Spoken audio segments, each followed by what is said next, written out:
সকলকে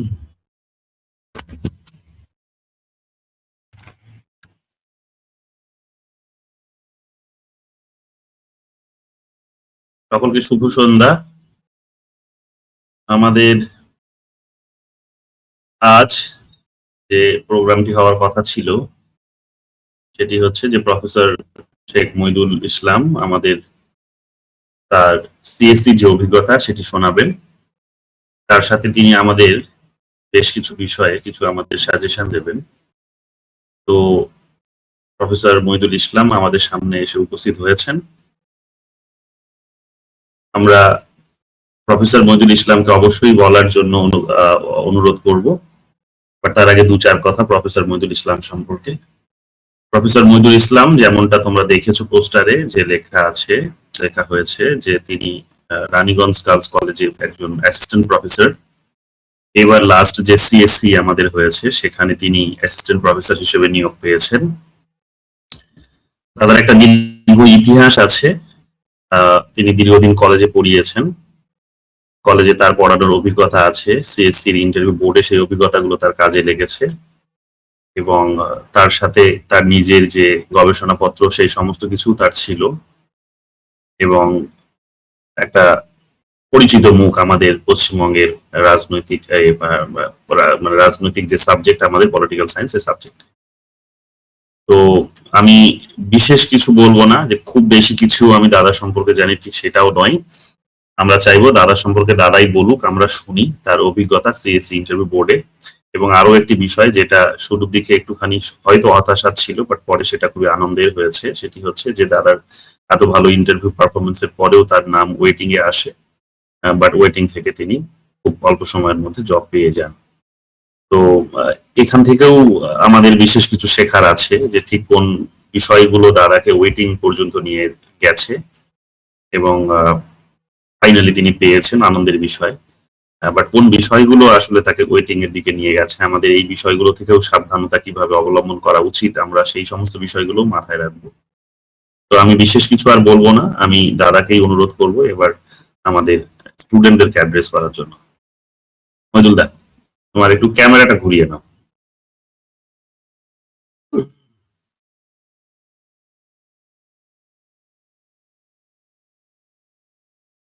ক্যামেরাটা তোমার ল্যান্ডস্কেপে আছে, এটা ল্যান্ডস্কেপে থাকলেও এটা ঘুরে গেছে ঠিক এইরকম ভাবে, আমাদের উল্টো করে দেখতে হচ্ছে। হ্যাঁ, এবার ঠিক আছে, এবার ঠিক আছে।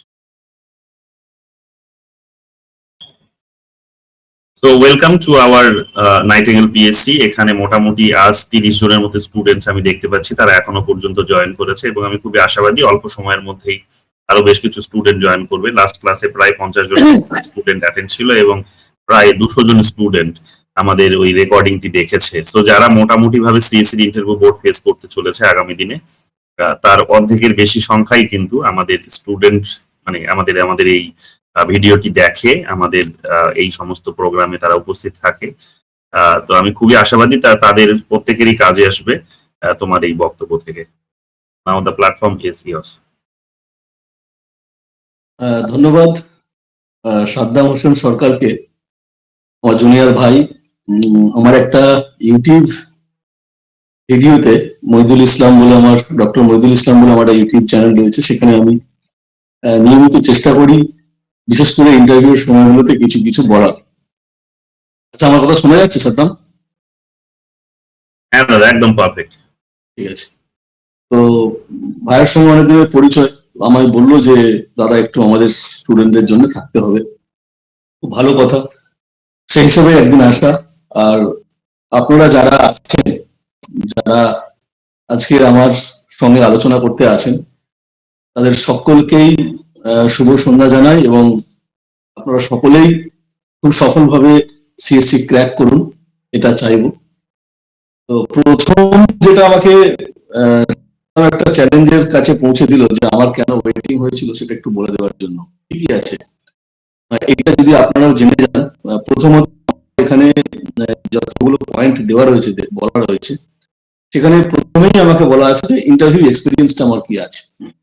আমি যা কিছু সব আমার নিজের এক্সপিরিয়েন্স এবং সেই সঙ্গে একটা বলে রাখি যে এখানে অনেকেই আছেন যাদের আমি কয়েকজনের নামগুলো দেখতে পাচ্ছিলাম বিভিন্ন সেমিনারে, যাদের সঙ্গে আমার সাক্ষাৎ হয় বা যারা আমাকে আমার মুখটা পরিচয় আছে যাদের সঙ্গে।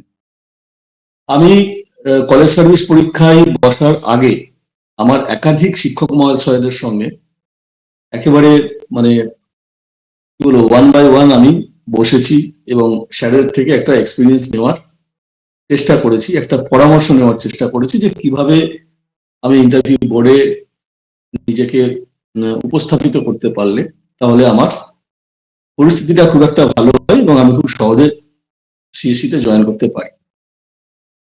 প্রশ্ন হলো তারপরেও আমি ওয়েটিং এ থেকে গেলাম কেন? দেখুন, এই কলেজ সার্ভিস কমিশনটা না একটা কি বলবো, একটা মানে লেভেলের লড়াই। এখানে 0.1 নিয়ে হিসাব হয়, 1 বলছি না কিন্তু আমি বলছি 0.1 নিয়ে হিসাব হয়, এবং সেই হিসেবে কে যে কখন কোন পরিস্থিতিতে আগে পিছে হয়ে যাবে এটা বলা খুব মুশকিল ব্যাপার। তবে হ্যাঁ, মানে আমি ওবিসি এ থেকে আমার নাম 7-এ ছিল, 7। আমাদের প্রথম কাউন্সিলিং এ 5 জনকে নেওয়া হয়েছিল, তারপরে এরকম নির্বাচন সিচুয়েশন পড়ে যায়। নির্বাচন সিচুয়েশনটা যখন কাটে, জাস্ট কেটেছে, তারপরে আমাদেরকে আবার নেওয়া হয়েছে। এখন আমার যেটা মনে হয় যে সিট সংখ্যাটা অনেক কম ছিল, আর এত কম সংখ্যক সিট থাকার জন্য গতবারে সিএসসি যারা খবর রেখেছেন তারা জানেন যে দীর্ঘ সিএসসির ইতিহাসে পলিটিক্যাল সায়েন্সে বোধহয় সর্বোচ্চ কম সিট ছিল গতবারে, তাই আমাদের একটু সমস্যার সম্মুখীন হতে হয়েছিল। এইটা আমি একটু বললাম, আপনাদের হয়তো ভালো লাগবে বিষয়টা। এবারে বলে রাখি, দেখুন, ইন্টারভিউ বোর্ডে যখন আপনি বসবেন আপনাকে মনে রাখতে হবে যে সাবজেক্টের বিষয়ে ওই আপনাকে 5 থেকে 7 মিনিট বা 8 মিনিটের উপরে কিন্তু আপনি সাবজেক্ট কতটা জানেন এইটা যে সবাই আপনাকে মেপে ফেলতে পারবে সেটা কিন্তু নয়, এবং সেটাও জানেন। তবে ওখানে সবকিছু বিষয় কিন্তু দেখা হয়। পার্সোনালিটি টেস্ট মানে শুধুমাত্র আপনার সাবজেক্ট দেখা হবে তা কিন্তু নয়, সব টেকনিক্যাল ম্যাটার গুলোকে আপনাকে খেয়াল করতে হবে। সেই টেকনিক্যাল ম্যাটার গুলোর মধ্যে আমি পরপর একটু আলোচনা করে যাই। আমার প্রথমে যেটা রয়েছে ইন্টারভিউ এক্সপিরিয়েন্স, এবং আমার এক্সপিরিয়েন্স খুব ভালো ছিল। মানে আমাকে কেঁদে বেরিয়ে আসতে হয়নি, প্রচুর টেনশন নিতে হয়নি, প্রচুর সমস্যায় পড়তে হয়নি। কিন্তু আমি এটা দেখেছি যে ইন্টারভিউ বোর্ডে, যেখানে আমি আমার ইউটিউব চ্যানেলে উল্লেখও করেছি একটা ভিডিওতে পরিষ্কারভাবে, প্রায় 80 থেকে 90% ক্যান্ডিডেটের যে সমস্যাটা হয়, যেটা আপনাদেরকে বারে বারে আমি আবারও আজকে সতর্ক করব, সেটা হচ্ছে আপনার কনফিডেন্স লেভেল, সেলফ কনফিডেন্সটা কিন্তু ওখানে চরমভাবে বিলো হয়ে যায়। প্রচুর ক্যান্ডিডেটকে দেখেছি প্রচন্ড ভাবে ঘেমে গেছে, প্রচুর ক্যান্ডিডেটকে দেখেছি প্রচন্ড ভাবে তারা একদম মানে কি বলবো অস্থির অবস্থায় আসছে, এমনও কাউকে দেখেছি যে কাঁদতে কাঁদতে বেরিয়ে আসছে। এবার আপনার প্রশ্ন হতে পারে যে স্যার এটা কেন হয়, আমরা তো সবাই বিরাট দক্ষতা বিরাট কিছু জানি। আসলে না, আমরা সাবজেক্টটাকে দারুণ ভাবে বাড়িতে পড়ছি, কিন্তু বেশিরভাগ ক্যান্ডিডেট যাদের পড়ানোর এক্সপিরিয়েন্স সেইভাবে নেই, বা তারা কোনো ইন্টারভিউর সামনাসামনি, এই লেভেলের ইন্টারভিউর সামনাসামনি এখনো হয়নি, তো যখন তারা ঢুকছেন, ঢুকে ওই একসঙ্গে 8-10 জনকে দেখছেন, আর একটা নিজের মধ্যে একটা উদ্বেগ কাজ করে। এই উদ্বেগের ফলে তখন একটা যেন মনে হয় আমি সব ধোঁয়া দেখছি, ওই মুহূর্তটাতে সবকিছু গুলিয়ে যায়। এটাকে খুব খেয়াল করবেন। তাহলে এই সমস্যাটাকে আপনি কিভাবে মেটাবেন? এই সমস্যাটাকে মেটাতে গেলে আপনাকে, আমরা অনেকেই কিন্তু এই যে সাদ্দাম একটু আগে বললো যে আগের ক্লাসে অনেকেই ছিল, কিন্তু আজকে সংখ্যাটা তুলনামূলকভাবে কম। আমাদের মধ্যে একটা প্রচুর ভাবে কনফিডেন্স কাজ করে কি, ও ঠিক আছে অসুবিধা নেই, হয়ে যাবে, স্টেজে মেকআপ দিত, এটা আর কি ব্যাপার আছে। না, এটা অনেকটা অঙ্ক কষার মতো। অঙ্ক দেখবেন যত বেশি কষবেন তত দেখবেন আপনার কাছে ইজি হচ্ছে। কোনো বিষয়ে আমাদের দেখবেন যারা সাবজেক্টে দারুণ ভাবে ঘষা মাজা করছে, যত বেশি ঘষা মাজা করছেন তত বেশি সাবজেক্টটা আপনার কাছে সহজ হচ্ছে। ঠিক ইন্টারভিউটা আপনারা যে যতগুলো পারবেন ইন্টারভিউ এর সামনাসামনি হন। আমি সাধারণত বলবো এটা যেমন তুমি যেমন আমাদের ক্যান্ডিডেটদের কাছে ইন্টারভিউ বিষয়ে পরামর্শ দিচ্ছ, তুমি খুব তাড়াতাড়ি যেটা শুরু করো সেটা হচ্ছে মক টেস্ট। তুমি কিন্তু ওদেরকে ডেকে নাও, একদিন করে ইন্টারভিউ বোর্ড যেমন করে বসে সেরকম করে শুরু করো, কারণ ওই ফেজটা বিরাট বড় একটা ফ্যাক্টর। এবারে প্রশ্ন হতে পারে যে আমি কেন বিশেষভাবে সমস্যায় পড়িনি, ফ্রেশলি বেরিয়ে আসতে পেরেছিলাম? তার কারণ আমি ব্যাপকভাবে ইন্টারভিউ বোর্ডে সামিল হয়েছিলাম। আমি নামগুলো করছি না, কারণ আমি ওপেনলি স্যারদের নাম করাটা আমার ঠিক হবে না। বিভিন্ন কলেজ বিশ্ববিদ্যালয়, বিশেষ করে বিশ্ববিদ্যালয়ের স্যারদেরকে আমি ফোন করে করে বলতাম যে স্যার আমি ইন্টারভিউ দেব, আমাকে একদিন ডেট দিন, আপনি আমাকে প্রশ্ন করবেন। এবার যখনই আপনি 5টা স্যারের কাছে বসবেন না, তখন দেখবেন আপনার খুঁটিনাটি জিনিসগুলো, ছোট ছোট বিষয়গুলো এই স্যারেদের কাছে আপনার ধরা পড়ছে। যখনই সমস্যাগুলো আপনার ধরা পড়ছে স্যারেরা বলো না এটা ঠিক কর, এটা ঠিক করে নিও, এটা এইভাবে হবে না, এটা এইভাবে বলো। এইটা আপনার কাছে বিরাট বড় একটা ফ্যাক্টর করবে। এবং যত আপনি সামনাসামনি বসবেন, ইন্টারভিউ দেবেন, প্রশ্ন উত্তরের মুখোমুখি হবেন, তত আপনি নিজেকে সহজ সরল করতে পারবেন, তত আপনার সুবিধা হবে। এটা হচ্ছে ইন্টারভিউটা আপনি কিভাবে নিজেকে সহজ করবেন তার একটা কথা বললাম। এবারে বলি যে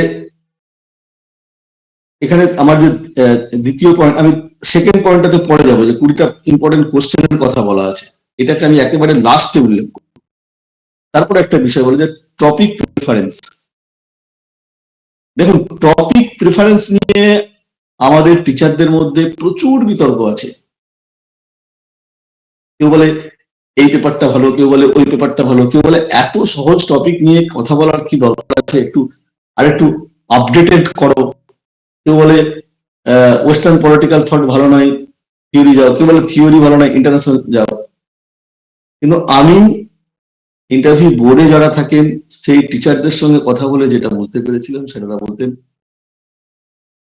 তুমি কোন টপিকটা নিয়ে কথা বলছো সেটা মূল বিষয় নয়, তুমি কেমন করে কথা বলছো আর তুমি যে টপিকটা চয়েস করেছো সেই টপিকটা সম্পর্কে তোমার স্বচ্ছ ধারণা আছে কিনা সেটা মূল বিষয়। আবারও বলি, কি টপিক নিয়ে কথা বলছো সেটা বিষয় নয়। হতে পারে তুমি ওয়েস্টার্ন পলিটিক্যাল থটের গ্রিক রাষ্ট্রচিন্তা নিয়ে কথা বলছো, হতে পারে তুমি মন্তেস্কু নিয়ে কথা বলছো, হতে পারে তুমি মার্ক্সবাদ নিয়ে কথা বলছো, হতে পারে তুমি আয়ার এর থিওরিটিক্যাল দিকে কথা বলছো, হতে পারে তুমি কোনো আয়ার এর কোনো সাংগঠনিক যে দিকগুলো আমাদের রয়েছে সেইটার উপরে কথা বলছো, ইনস্টিটিউশন গুলোর উপরে কথা বলছো। তুমি যেটা ইচ্ছা চয়েস করো। হতে পারে থিওরির তুমি একেবারে গোড়ার দিকে চলে যাও, সাবরান্টি চলে যাও, রাইটস চলে যাও, তুমি লিবার্টি চলে যাও, তোমার মনে হবে তুমি বলো। কিন্তু মনে রাখতে হবে তুমি যেটাকে চয়েস করছো সেটা যেন সহজ সরল হয়, মানে সহজ সরল ভাবে তুমি উপস্থাপিত করতে পারো। আর সেখান থেকে কোনো প্রশ্ন করলে তোমার যেন কোনো জড়তা না আসে। অতএব আমি একটা কথা বলবো, আপনারা কেউ এরকমটা নয় আমি হয়তো আয়ার এর লোক, আমি আয়ার কে ভালো বলবো, আমি পাবলিক অ্যাডমিনিস্ট্রেশনের লোক, আমি পাবলিক অ্যাডমিনিস্ট্রেশনকে ভালো বলবো। কেউ একজন সোশিওলজি ইন পলিটিক্স এর লোক, সে সোশিওলজি ইন পলিটিক্স কে ভালো বলবে। ওইখানে কিন্তু কোনো একটা সাবজেক্টের লোক থাকেন না, ওইখানে থাকেন বিভিন্ন সাবজেক্টের লোকজনেরা। অর্থাৎ আপনাকে একটা মানে এইটাতে না বললে আপনার জাত চলে যাবে, আপনি বলতে পারবেন না, সেটা কিন্তু নয়। মনে রাখবেন যে টপিকটা আপনি চয়েস করবেন সেই টপিকটা যেন আপনার সাবলীল ভাবে আপনি বলতে পারেন, আপনার ধারণাটা খুব ক্লিয়ার থাকে। 3 নম্বর যেটা বলা আছে আইডিয়াল রেফারেন্স। এখানে একটা বিষয় আমি সতর্ক করবো, কোনো সাজেশন দেবো না, সতর্কটা কি করবো। দেখবেন আমরা যারা কলেজে পড়াই, মানে স্যাক্ট হিসাবে আমি এখন, যারা তো সিএসসি পড়াই তাই তো কোনো প্রশ্ন নেই, মানে যারা স্যাক্ট হিসাবে আছে তারাই তো আবার যাবে আমাদের এতে, আমাদের আমাদের ইন্টারভিউ বোর্ডে। এক্ষেত্রে যেটা ঘটে, কেউ কেউ যেটা করে ফেলে, ভুল যেটা করে ফেলে সেটা হচ্ছে কি, হয়তো থিওরির উপরে এমন একটা ইংরেজি বই, যে বইটা সে সিলেবাস থেকে, আপনি বর্ধমান বিশ্ববিদ্যালয়, কলকাতা বিশ্ববিদ্যালয়, যে কোনো বিশ্ববিদ্যালয়ের আপনি সিলেবাসে যান, সিলেবাসটা যা আপনার শেষ হবে, আপনার কাছে একাধিক ভালো ভালো বইয়ের নাম দেওয়া রয়েছে। ভুলটা কেউ কেউ করে ফেলে, আমি আবারও বলছি সবাই এটা করে না, কেউ কেউ করে ফেলে। এটা তো ভালো বই, তার ইউনিভার্সিটি বা কলেজের স্যার সে বইটার সে নাম তাকে বলেছে যে আচ্ছা তুমি এক কাজ করবে বুঝলি, তুমি না আয়ার এর উপরে এই বইগুলোকে রেফারেন্স, তুমি না পাবলিক অ্যাডমিনিস্ট্রেশনের উপরে এই বইগুলোকে রেফারেন্স, এই বইগুলো খুব ভালো বই, ভুল করেও এটা করবেন না, ভুল করেও এটা করবেন না। কেন করবেন না? ধরুন আপনাকে জিজ্ঞাসা করে ফেললো, আচ্ছা এইটার কতটা পেজের বইটা হতে পারে বলতো। এখন দেখা গেল বইটার হয়তো ভলিউম 150 পেজের, আপনি বলে ফেললেন আবারও ভুল কিছু 300 পেজের, বা আপনি আটকে গেলেন বইটাই কতটা কতটা পেজের আপনি জানেন না, কোন পাবলিকেশনের আপনি জানেন না, কন্টেন্টে কি আছে আপনি জানেন না, কারণ আপনি তো বইটা কোনোদিন খোলেননি। রেফারেন্স, আপনি যেটা পড়বেন আপনি সেটা বলবেন। যদি আপনার মনে হয়ে থাকে যে এই বইটা ভালো, আপনাকে কেউ সাজেস্ট করেছে, কেউ সাজেশন করেছে, আপনি কিন্তু বইটা একবার হাতে নেবেন অন্তত। বইটার সূচিপত্রতে কি আছে, শেষে কি আছে, বইটা সম্পর্কে আপনার যেন মিনিমাম একটা নলেজ থাকে। যদি আপনি বইটার একটা রেফারেন্স দিয়ে দিলেন, আর সেই বইটা আপনি কোনোদিন হাতে দেখেননি, কোনো একটা লিস্ট থেকে বইয়ের রেফারেন্স লিস্ট করে পাঠিয়ে, এটা ভুল করে করবেন না।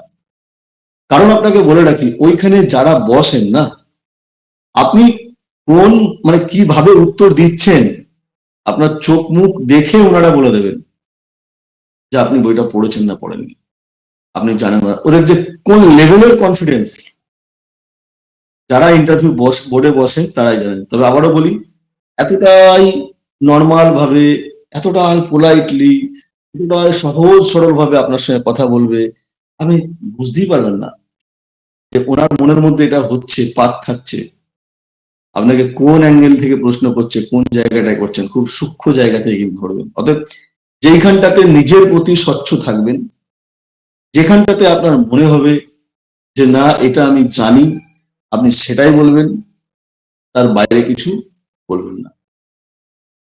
এক্ষেত্রে একটা কথা আপনাদেরকে বলে রাখি, গোটা ইন্টারভিউ বোর্ডে যতক্ষণ আপনি থাকবেন, আপনাকে যে লেভেলের প্রশ্ন করুন না কেন, যেটা আপনি জানবেন না সেটাকে আপনি প্রোলাইটলি বলবেন যে স্যার এই মুহূর্তটা আমার মনে পড়ছে না। আপনার ওটাকে নিয়ে ঘেমে যাওয়ারও কিছু নেই, প্রচুর হেডেক নেওয়ারও কিছু নেই, প্রচুর টেনশন নেওয়ারও কিছু নেই। কারণ ওনারা জানেন যে আপনি সব জানবেন না। আপনি যদি সব জানতেন তাহলে আপনি ইন্টারভিউ দিতে আসতেন না, আপনি ইন্টারভিউ বোর্ডে থাকতেন। এবার আপনার প্রশ্ন হতে পারে, স্যার এটা আপনি এরকম করে বলছেন কেন? কারণ আসলে কখনো কখনো ওনারা যেটা করেন, আপনাকে একটু জটিল ইচ্ছা করেন, একটু জটিল, একটু ঘুরিয়ে, একটু অন্য প্রশ্ন করে আপনার কনফিডেন্স লেভেলটা, বা আপনি খারাপ পরিস্থিতিতে নিজেকে কতটা কন্ট্রোলে রাখতে পারেন, কতটা নিজেকে ধরে রাখতে পারেন, এটা দেখার চেষ্টা করে। আমার সঙ্গে হয়েছিল, আপনাদের কাছে সেটা আজকে শেয়ার করি। আমার সঙ্গে যেটা ঘটেছিল, যেটা হবার নয় সেটা আমার সঙ্গে হয়েছিল। আমি এতটুকু বিরক্ত বোধ হয়নি। আমি বাইরে বেরিয়ে যখন আমার স্যারকে জিজ্ঞাসা করলাম তিনি কি বলেছিলেন সেটাও আমি বলছি।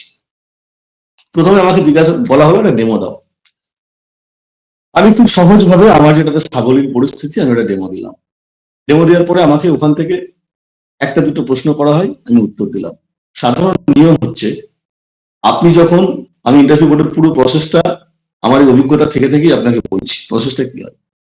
সাধারণত আপনি যাবেন, আপনার ডান দিকের একজন স্যার এবং বাঁ দিকের একজন স্যার, একজন বলবেন আপনার পাবলিকেশন পেপার কি আছে দিন, আমার পিএইচডি পাবলিকেশনের ফাইলটা আমি একজনকে দিয়েছিলাম, আর ডান দিকের একজন আমার একাডেমিক ফাইলটা দেখছেন। দেখার পরে একজন আপনাকে জিজ্ঞাসা করবে আপনার সম্পর্কে বলুন, তখন আপনি আপনার সম্পর্কে সেলফ ইন্ট্রোডাকশন দিলেন। এটা নিয়ে আমার একটা আলাদা করে ভিডিও করা আছে, আবার বলি ডক্টর মহিদুল ইসলাম, এই চ্যানেলে গেলেই আপনারা পাবেন। সেখানে আমি আমার সম্পর্কে বললাম, বলার পরে আমাকে বললো ঠিক আছে আপনি কি পড়াবেন পড়ান। যেহেতু আমার ইন্টারভিউ বোর্ডেতে আমার প্রায় 6 জন শিক্ষক মহাশয় ছিলেন যারা আমাকে সরাসরি পড়িয়েছেন বা বিভিন্ন সেমিনার টেমিনারে যাদের থেকে আমি সহযোগিতা পেয়েছি, বা যার জন্য আমাকে ম্যাক্সিমাম জনই তুমি দিয়েই কথা বলছিলেন, কারণ তাদের খুব কাছের বলে আপনি দিয়ে কথা বলেন, ওরা আমাকে তুমি দিয়ে বলো কি তুমি তোমার কি পড়াবে পড়াও। আমি যা পড়াতে শুরু করলাম, জাস্ট 2 মিনিট হয়েছে আমাকে থামিয়ে দেওয়ার পরে যখন আমি এবার নিশ্চিত আছি ওখান থেকে আমার প্রশ্ন করা হবে, যেটা আপনি পড়াবেন সেখান থেকে আপনাকে দুটো হলে একটা হলেও প্রশ্ন কিন্তু করা হয়। প্রশ্ন করা হলো, আমি সাবলীলভাবে উত্তর দিলাম। এরপরে যেটা করা হয় অ্যাকচুয়াল নিয়ম, আমি যেখান থেকে পড়ালাম ওইখান থেকে রেফারেন্স জানতে চাওয়া হয়, যে আপনি বলুন এইটার এই টপিকটার উপরে বা এই পেপারটার উপরে আপনি কি রেফারেন্স বইয়ের নাম সাজেস্ট করবেন আপনার স্টুডেন্টদেরকে। আমাকে কিন্তু এটা করা হয়নি, রেফারেন্স বইয়ের নাম আমাকে জিজ্ঞেস করা হয়নি। তারপরে আপনাকে জিজ্ঞেস করার কথা আপনার আর দুটো ইন্টারেস্টেড জায়গা, আপনার ভালো লাগার জায়গা আপনি বলুন। আমি আমার ভালো লাগার জায়গা দুটো বলেছিলাম, একটা হচ্ছে আয়ার ইন্টারন্যাশনাল রিলেশনস, আর একটা বলছিলাম ওয়েস্টার্ন পলিটিক্যাল থট, কারণ আমি থিওরির উপরে ডেমো দিয়েছিলাম। যা আমি ওয়েস্টার্ন পলিটিক্যাল থট বা আয়ার বললাম, বললো ঠিক আছে। এই দুটো ছাড়া আপনি আরেকটা কিছু বললাম, আমি ভারতীয় শাসন ব্যবস্থা রাজনীতি বললাম, পাশ থেকে আরেকজন স্যার বললেন ঠিক আছে ছেড়ে দিন, আরেকটা কিছু বলুন। এবারে আমি একটুখানি থমকে গিয়েছিলাম, কারণ আমি মোটামুটি এই 4টে পেপারকে ঠিকঠাক করে দেখে গেছি। এরপরে তো এবার আমাকে নিজেকে খুঁজতে হচ্ছে। আমি বললাম স্যার ইন্ডিয়ান পলিটিক্যাল থট। আবার একজন স্যার বললেন আচ্ছা ঠিক আছে এটা বাদ দিয়ে দিন, আরেকটা কিছু বলুন। এবারে আপনি তখন কোন অবস্থায় যাবেন। আমি কিন্তু এতটুকু বিচলিত হয়নি, শুধু আমাকে একটু ভাবতে হচ্ছিল জাস্ট কয়েক সেকেন্ড। তারপরে আমি বললাম সোসিওলজি ইন পলিটিক্স। ওখানে ইন্টারভিউ বোর্ডে সোসিওলজি ইন পলিটিক্স এর উপরে একজন স্যার ছিলেন। ওইখান থেকে আমাকে বেশ কয়েকটা পরপর প্রশ্ন করা হয়, তার মাঝে একটা প্রশ্নের উত্তর আমি দিতে পারিনি। আমি পরিষ্কারভাবে বলেছিলাম যে স্যার এটা আমি এই মুহূর্তে আমার মনে পড়ছে না। তারপরে আবার আমাকে যখন প্রশ্ন করা হয় পরপর দুটো প্রশ্নতে, তাতেও আমি উত্তর দিতে পারিনি। আমি বললাম স্যার এটা আমার জানা নেই। তারপরে আমি একটা উত্তর দিয়েছিলাম। তারপরে আমাকে বললো ঠিক আছে আপনি আসুন। আমাকে না রেফারেন্স জিজ্ঞাসা করা হয়েছে, না আমার প্রথম দুটো চয়েসের জায়গা থেকে প্রশ্ন করা হয়েছে, না আমার পাবলিকেশন নিয়ে, না আমার পিএইচডি নিয়ে কোনো কিচ্ছু জিজ্ঞেস করা হয়েছে। পরে আমি যখন আমার বাইরে বেরিয়ে এসে আমার এক স্যারকে জিজ্ঞাসা করলাম স্যার আসলে প্রসেসটা তো এরকম ভাবে হয় না, এরকম ভাবে আমাকে জিজ্ঞাসা করলেন।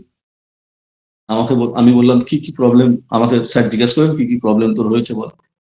প্রবলেম কিছু হয়নি, রেফারেন্সের দাম জিজ্ঞেস করেন, বলে তুই 12 বছর কলেজে পড়াচ্ছিস, এরপরে তোকে রেফারেন্স জিজ্ঞাসা করো, তুই খেপেছিস। কারণ স্যার পাবলিকেশন আর পিএইচডির উপরে কি জিজ্ঞাসা করবি, তুই তো সব সেমিনারেই দেখতে পাওয়া যায় প্রায়, তুই তো আমাদের সঙ্গে থাকিস, স্যারেরা তো জানেন তুই থাকিস, তো ওটা তোকে জিজ্ঞেস করে কি করবে। কারণ তাহলে আমাকে প্রথম ইন্টারেস্টের জায়গা জিজ্ঞেস করা হলো, তারপরে সেখান থেকে প্রশ্ন করা হলো না। ভেবেছে যে তুই হয়তো ইন্টারেস্টেড এর জায়গাটা জানিস, ঠিক আর কতটা জানিস আর কতটা, এতে আবার বিচলিত হওয়ার কি আছে। মানে আপনাদের সঙ্গে যদি এরকমটা ঘটে বিচলিত হবেন না, কারণ একটা কথা বলি, আপনাদের সম্পর্কে মোটামুটি যারা বিভিন্ন সেমিনারে থাকেন, কলেজে পড়াচ্ছেন, একটা ধারণা হয়ে যায় বা থাকে, সেই ধারণাটা অনেক সময় কাজ করে। সেক্ষেত্রে বিচলিত হওয়ার বা টেনশন নেওয়ার কিছু নেই। আর একটা জিনিস খুব ভালো করে মনে রাখবেন, আপনি সব প্রশ্নের উত্তর দিতে পারবেন এটা ধরে নিয়ে যাবেন না। 50% প্রশ্নের উত্তর দেন, যদি 50% দিতে নাও পারেন তাহলেও কোনো অসুবিধা নেই।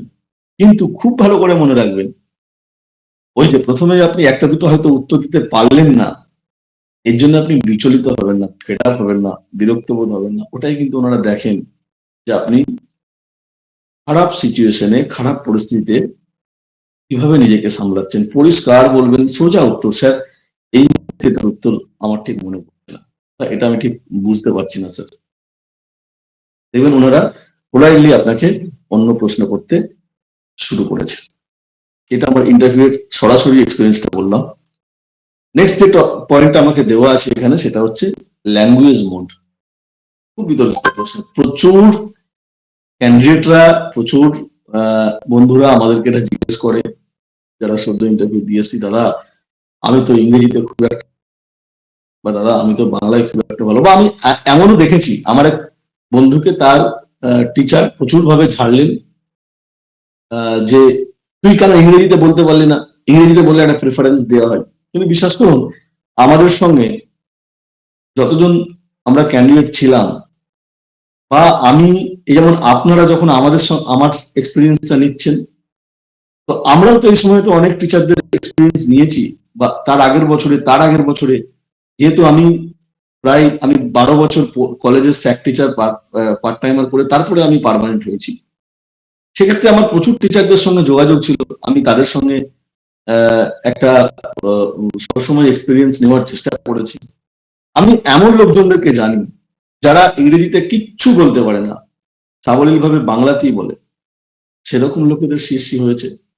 আবার এমন লোককে জানি যারা ঝরঝরে ইংরেজি বলে, ইংলিশ মিডিয়াম থেকেই রাষ্ট্রবিজ্ঞানে পড়াশোনা করেছে, কিন্তু তাদের সিএসসি হয়নি। আসলে ভাষাটা কোনো ফ্যাক্টর নয়, আপনি ইংরেজিতে বলুন বা বাংলায় বলুন, আপনারা জানেন ভাষাটা তো শুধুমাত্র প্রকাশ করার মাধ্যম। আপনি যেটাতে সাবলীল, বাংলায় বললে ফ্রেশ বাংলাতে বলুন, ইংরেজিতে বললে ফ্রেশ ইংরেজিতে বলুন। কখনোই এরকম হীনমন্যতায় আসবেন না যে আমি যে ইংরেজিতে জানি না, আমি ইংরেজিতে বলতে পারবো না, তাহলে কি আমার সমস্যা হবে।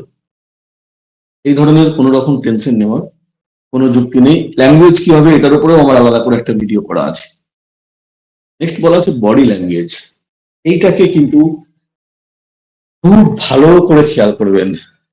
আপনাকে মনে রাখতে হবে, আপনি এমন একটা প্রফেশনে জয়েন করার জন্য, যুক্ত হওয়ার জন্য ইন্টারভিউ দিতে যাচ্ছেন। বিশেষ করে আপনি ইন্টারভিউ মানে যেখানে আবার পার্সোনালিটি টেস্ট হচ্ছে, আপনি এই কাজটার জন্য, এই জবের জন্য উপযুক্ত কিনা। আমার খুব মনে আছে, আমি তখন পার্ট টাইম কলেজে পড়াচ্ছি।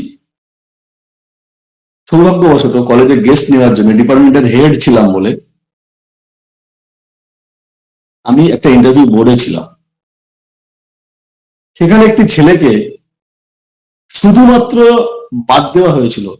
এটা আমি অন রেকর্ডে বলছি, এটা আমি জানি না কতটা আমার বলা ঠিক হচ্ছে, কিন্তু জাস্ট একেবারে প্রমাণ সাপেক্ষ ছিলাম বলে আপনাদের কাছে শেয়ার করছি। তার বডি অ্যাটিটিউড দেখে, কারণ তিনি এসেছিলেন ইন্টারভিউ বোর্ডে একদম এরকম করে জামার হাতাগুলো গোটানো, মানে একদম জাস্ট ট্রেনে দিলে যেমন হয়, একটা কিটো জুতো, একটাতে ভালো করে বেলটা লাগানো আছে, একটা লাগানো নেই, চুলগুলো ঠিকঠাক ভাবে আচরণ নেই, জামা ইন করা নেই, ফ্রেশ ভাবে খোলা আছে। তো তার কথাবার্তার ধরনগুলোই এতটাই মানে ছোঁড়া ছোঁড়া, যেটা দেখে ইন্টারভিউ বোর্ডে যারা ছিলেন তারা একটা কথা আলোচনা করেছিলেন। তখন আমি একেবারে জুনিয়র ছেলে বলতে পারেন, আমারও অত অভিজ্ঞতা নেই, কিন্তু আমার সৌভাগ্যবশত আমি ডিপার্টমেন্টের হেড হিসাবে ওখানে ছিলাম, ইন্টারভিউ করেছিলাম। ওইটাতে আমার নিজের টনক লড়েছিল যে সত্যি বডি ল্যাঙ্গুয়েজ কিন্তু কতটা ফ্যাক্টর করে। যারা এক্সপার্ট ছিলেন তারা বললেন যে ছেলেটি ইন্টারভিউর দিনে এরকম যে নিজেকে গুছিয়ে আসতে পারেনি, তাহলে কি করে তারপরে পড়াবে। অত সাধারণত ইন্টারভিউ বোর্ডের দিনে তো মানুষ গুছিয়ে আসে। প্রত্যেকে যেটা করবেন, এমন, প্রথম কথা আমি এক কথাই বলি, এমন পোশাক পরবেন, এটাকে আমরা বলি একজন ভদ্রলোক একজন টিচিং প্রফেশনে থাকলে যেটা নিয়ে কোনো প্রশ্ন না ওঠে। একেবারে জুতো থেকে, প্যান্ট থেকে, শার্ট থেকে, সবকিছু। কারণ আপনাকে মনে রাখতে হবে যে আপনি এমন একটা প্রফেশনে যাচ্ছেন, সেখানে আপনাকে দেখেও যেন একটা শালীনতা আপনার মধ্যে আছে, ভদ্রস্থ অবস্থা আপনার মধ্যে আছে, এটা যেন মনে হয়। এটা যদি প্রথমে যদি আপনার প্রতি একটা খারাপ ধারণা হয় আপনাকে দেখে, এটা খুব বাজে ব্যাপার হবে। আর কথাবার্তার ধরনগুলো, যাদের অনেকের মধ্যে দেখবেন কথাবার্তার ধরন একটু ছোঁড়া ছোঁড়া ভাব রয়েছে, পোলাইটলি নেই, চেষ্টা করবেন নিজেকে গুছিয়ে নেওয়ার জন্য।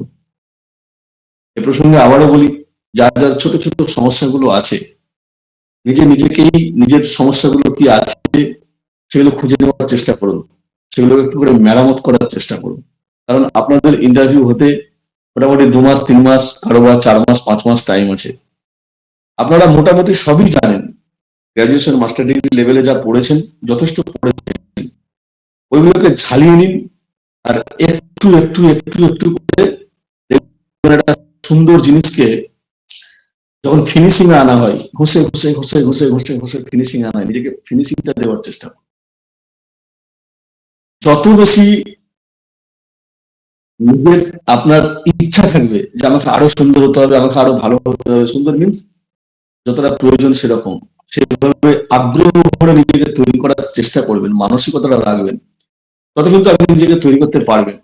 আর যদি আপনার একবারের জন্য মনে হয়, আমি জানি, আমি পড়েছি, আমার পক্ষে আমি অনেক ক্যান্ডিডেটকে এরকম দেখেছি, নেট সেট পাস করে সিএসসি বসতে মানে সে ভেবেছে আমাকে এবারে বাড়ি থেকে ডেকে নিয়ে যাবে, এটা কিন্তু নয়। রাষ্ট্রবিজ্ঞানের সেই দিন আর নেই। এখানে পয়েন্টের খেলা, প্রত্যেকটা মুহূর্তে নিজেকে লড়াই করে, নিজেকে তৈরি করে নিজের জায়গা তৈরি করতে হবে, এটা মাথায় রাখবেন।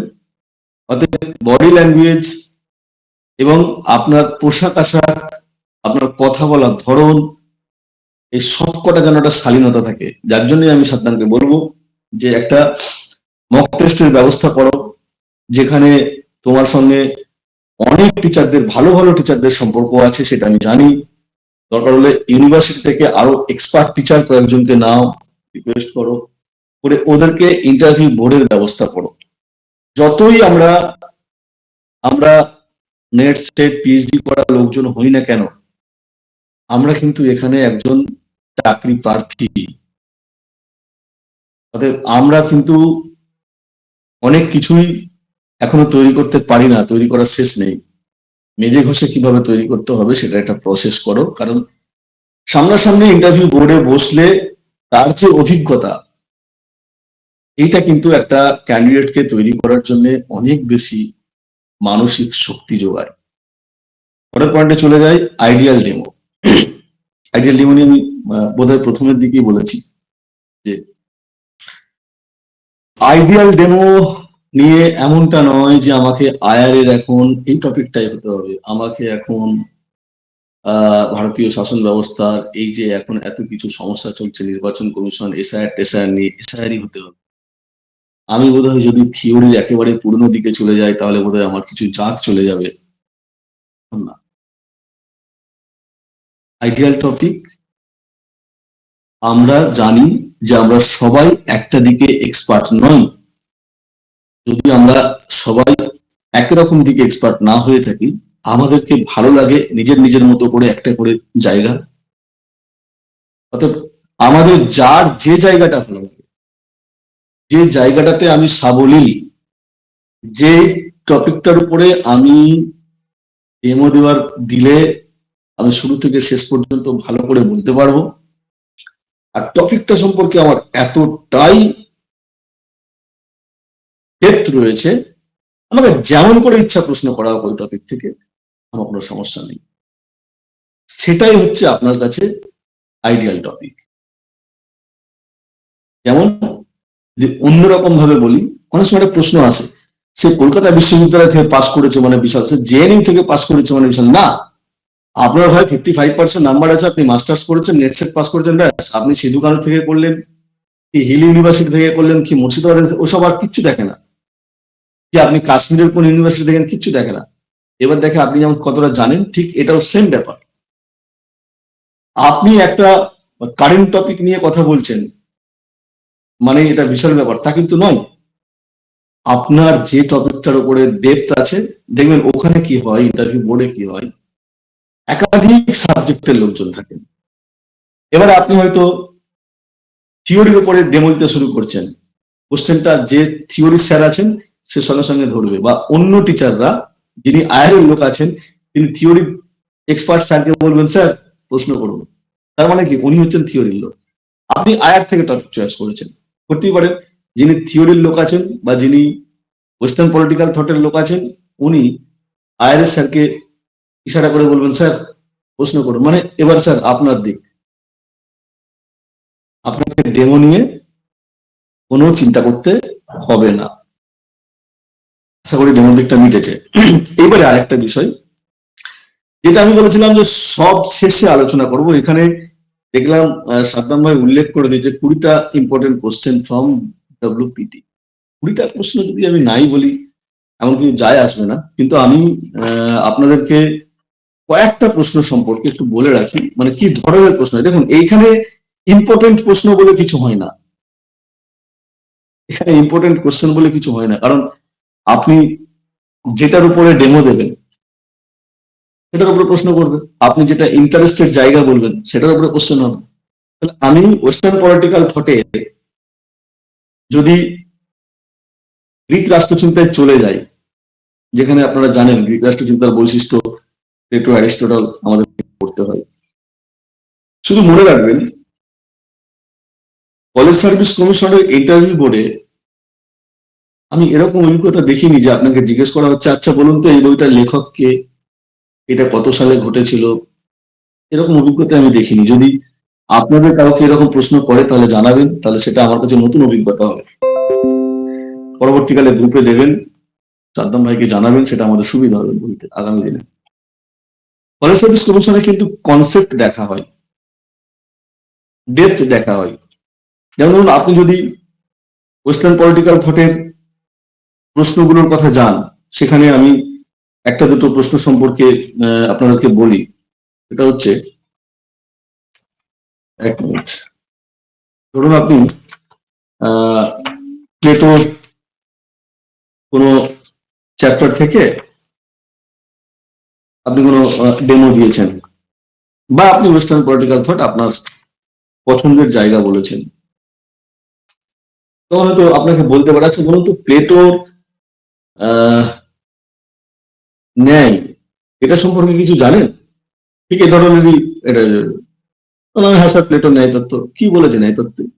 আপনি যদি ইতিহাস বলেন সেটা কিন্তু হবে না, আপনাকে সংক্ষেপে বলতে হবে প্লেটোর ন্যায় তত্ত্বে স্যার আসলে এটা বলেছে এই তিনটে শ্রেণীর কথা। তিনটে শ্রেণী আপনারা জানেন, যারা নিজের নিজের কাজ করবে তাহলে ন্যায় প্রতিষ্ঠিত হবে। সবসময় ওখানে উত্তরটা চেষ্টা করবেন একেবারে টু দি পয়েন্ট, কোনো ব্যাখ্যা বিশ্লেষণ করে বিরাট করে নয়। আচ্ছা প্লেটো দার্শনিক রাজা সম্পর্কে কি কিছু বলেছে? কি বলেছে বলুন তো, দার্শনিক রাজা কেমন হবে আপনি বললেন। এবার হয়তো আপনাকে বললো যে আচ্ছা সাম্য সম্পর্কে প্লেটোর কিছু ধারণা, আপনি বললেন। এবারে সাম্যতে যা বললেন আচ্ছা সাম্য বলতে কি বোঝায় আপনি বললেন।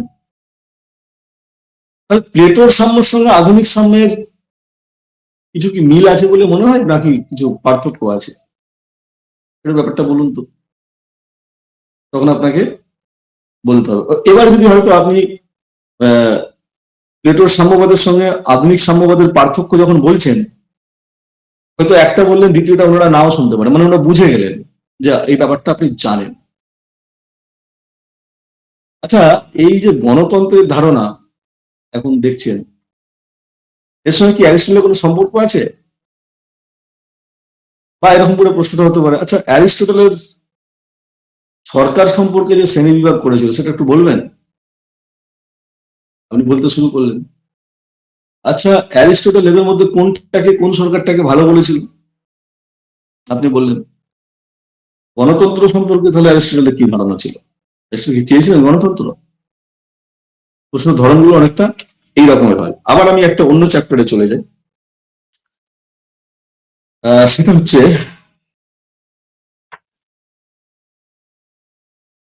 ম্যাকিয়াভেলি। ম্যাকিয়াভেলি এই সময়ের জন্য খুব বড় কিন্তু প্রাসঙ্গিক, তার কারণ যে ম্যাকিয়াভেলির ধারণা আছে না যে ক্ষমতায় শেষ কথা, ক্ষমতার জন্য আপনি সব করুন। আর আজকে রাজনীতি আপনি দেখুন আদর্শ মতাদর্শ সব বিসর্জন দিয়ে দিয়েছে। কি যে ক্ষমতায় আছে, আজকে যে বামে আছে কালকে সে ডানে চলে যেতে দ্বিধাবোধ করছে না, আজকে যে টিএমসিতে ছিল কালকে সে বিজেপিতে চলে যেতে দ্বিধাবোধ করছে না, আবার যে বিজেপিতে ছিল হয়তো এরকম প্রশ্ন করবে আপনার কাছে। এই যে দল পরিবর্তন করছেন, দেখতে পাচ্ছেন যে ক্ষমতার যে এত পরিবর্তন, একটা জায়গা থেকে আরেকটা জায়গায় চলে যাচ্ছে, আপনার কি মনে হয় কোথাও যে ম্যাকিয়াভেলির সঙ্গে এর কোনো সম্পর্ক আছে?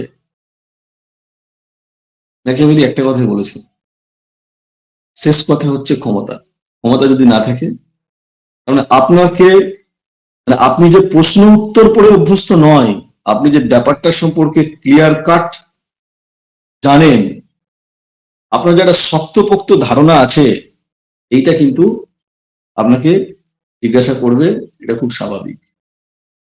আচ্ছা, ম্যাকিয়াভেলি রাজনীতিকে ধর্মনিরপেক্ষ করতে চেয়েছিলেন, কিভাবে বলবেন কেন? আপনি বললেন, আরে তাহলে কি একটা ব্যক্তি সে তার জীবনে ধর্ম পালন করবে না?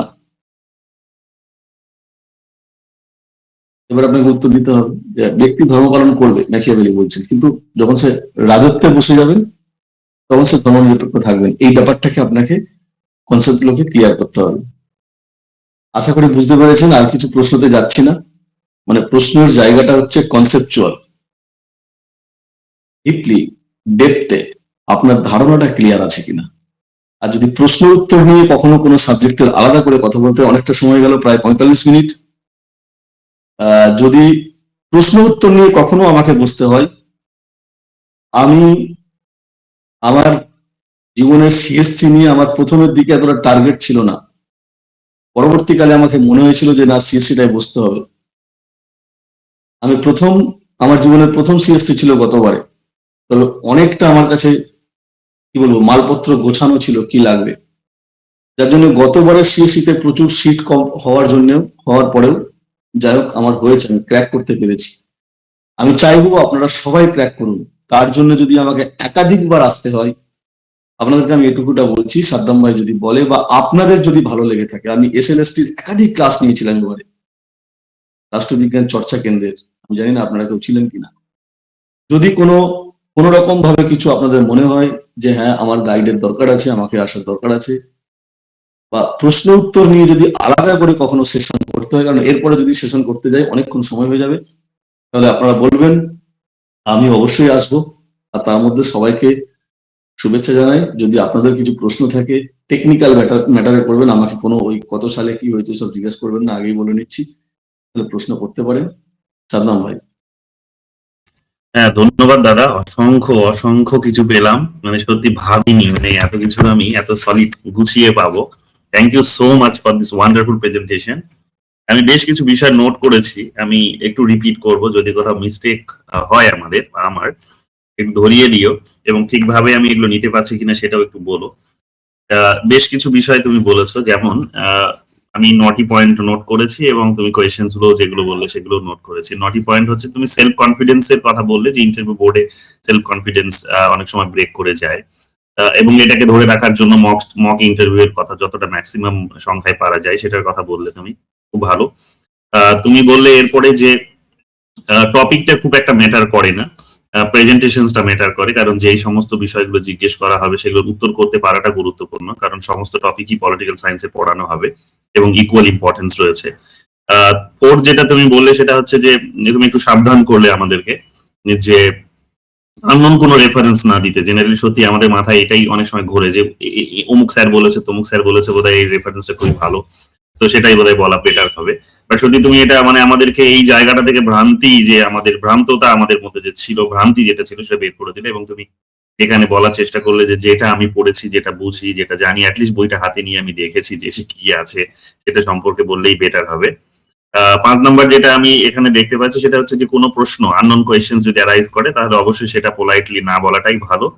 এবং 6 নম্বর যেটা তুমি বললে সেটা হচ্ছে যে যেটা একটু এক্সেপশনাল বাকিদের থেকে, আমি যেটা শুনতে পেলাম তোমার মুখে, একটু না একেবারেই ব্যতিক্রমী, সেটা হচ্ছে যে তোমাকে 6টা পেপার থেকে কোয়েশ্চেন জিজ্ঞেস করা হয়েছিল। তুমি প্রথম টপিক বলেছো, তারপর 2টো, তারপরে 3টে, 4টে, 5টা, তারপরে 6টা পর্যন্ত টপিক তোমাকে জিজ্ঞেস করা হয়েছে, মানে পেপার্স থেকে। মানে এটা আমরা কখনো সত্যি ভাবিনি যে এটা হতে পারে। এবং এটা বোধহয় এই কারণে, যেটা তুমি বললে ক্লিয়ার করে, যে তুমি যেহেতু এতদিন ধরে পড়াচ্ছ তাই তোমার ডেপথ জানার চেষ্টা তারা করেছেন।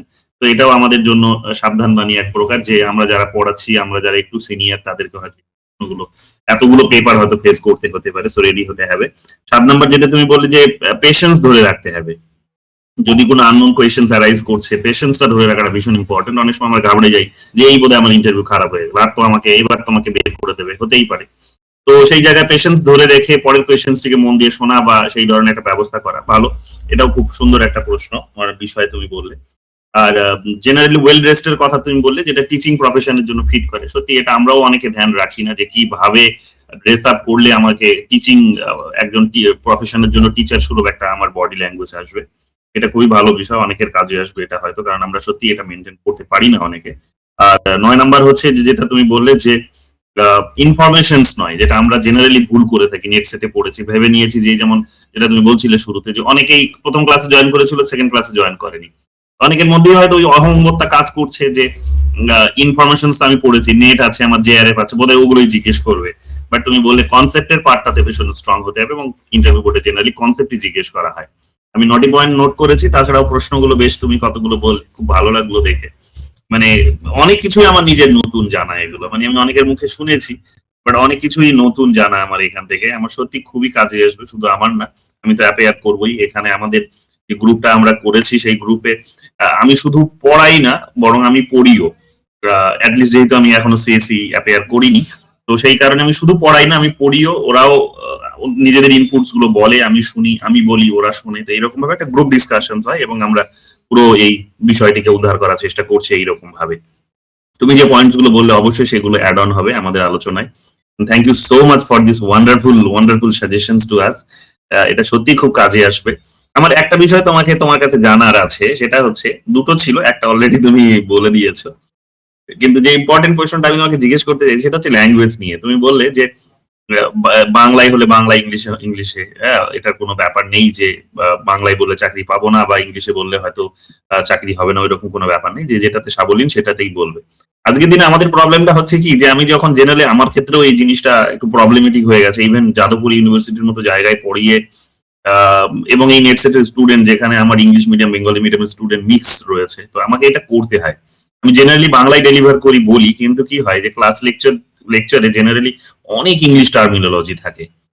তো সেটা না তো এখন পরিষ্কার করে বলা যায় যে এই ক্লাসটা ইংলিশ, না তো পরিষ্কার করে বলা যায় বাংলা। আমি বাংলায় বলছি, কিন্তু তারপরে হয়তো 2 মিনিট নাগাড়ে হয়তো আমি ইংলিশে বলে গেলাম।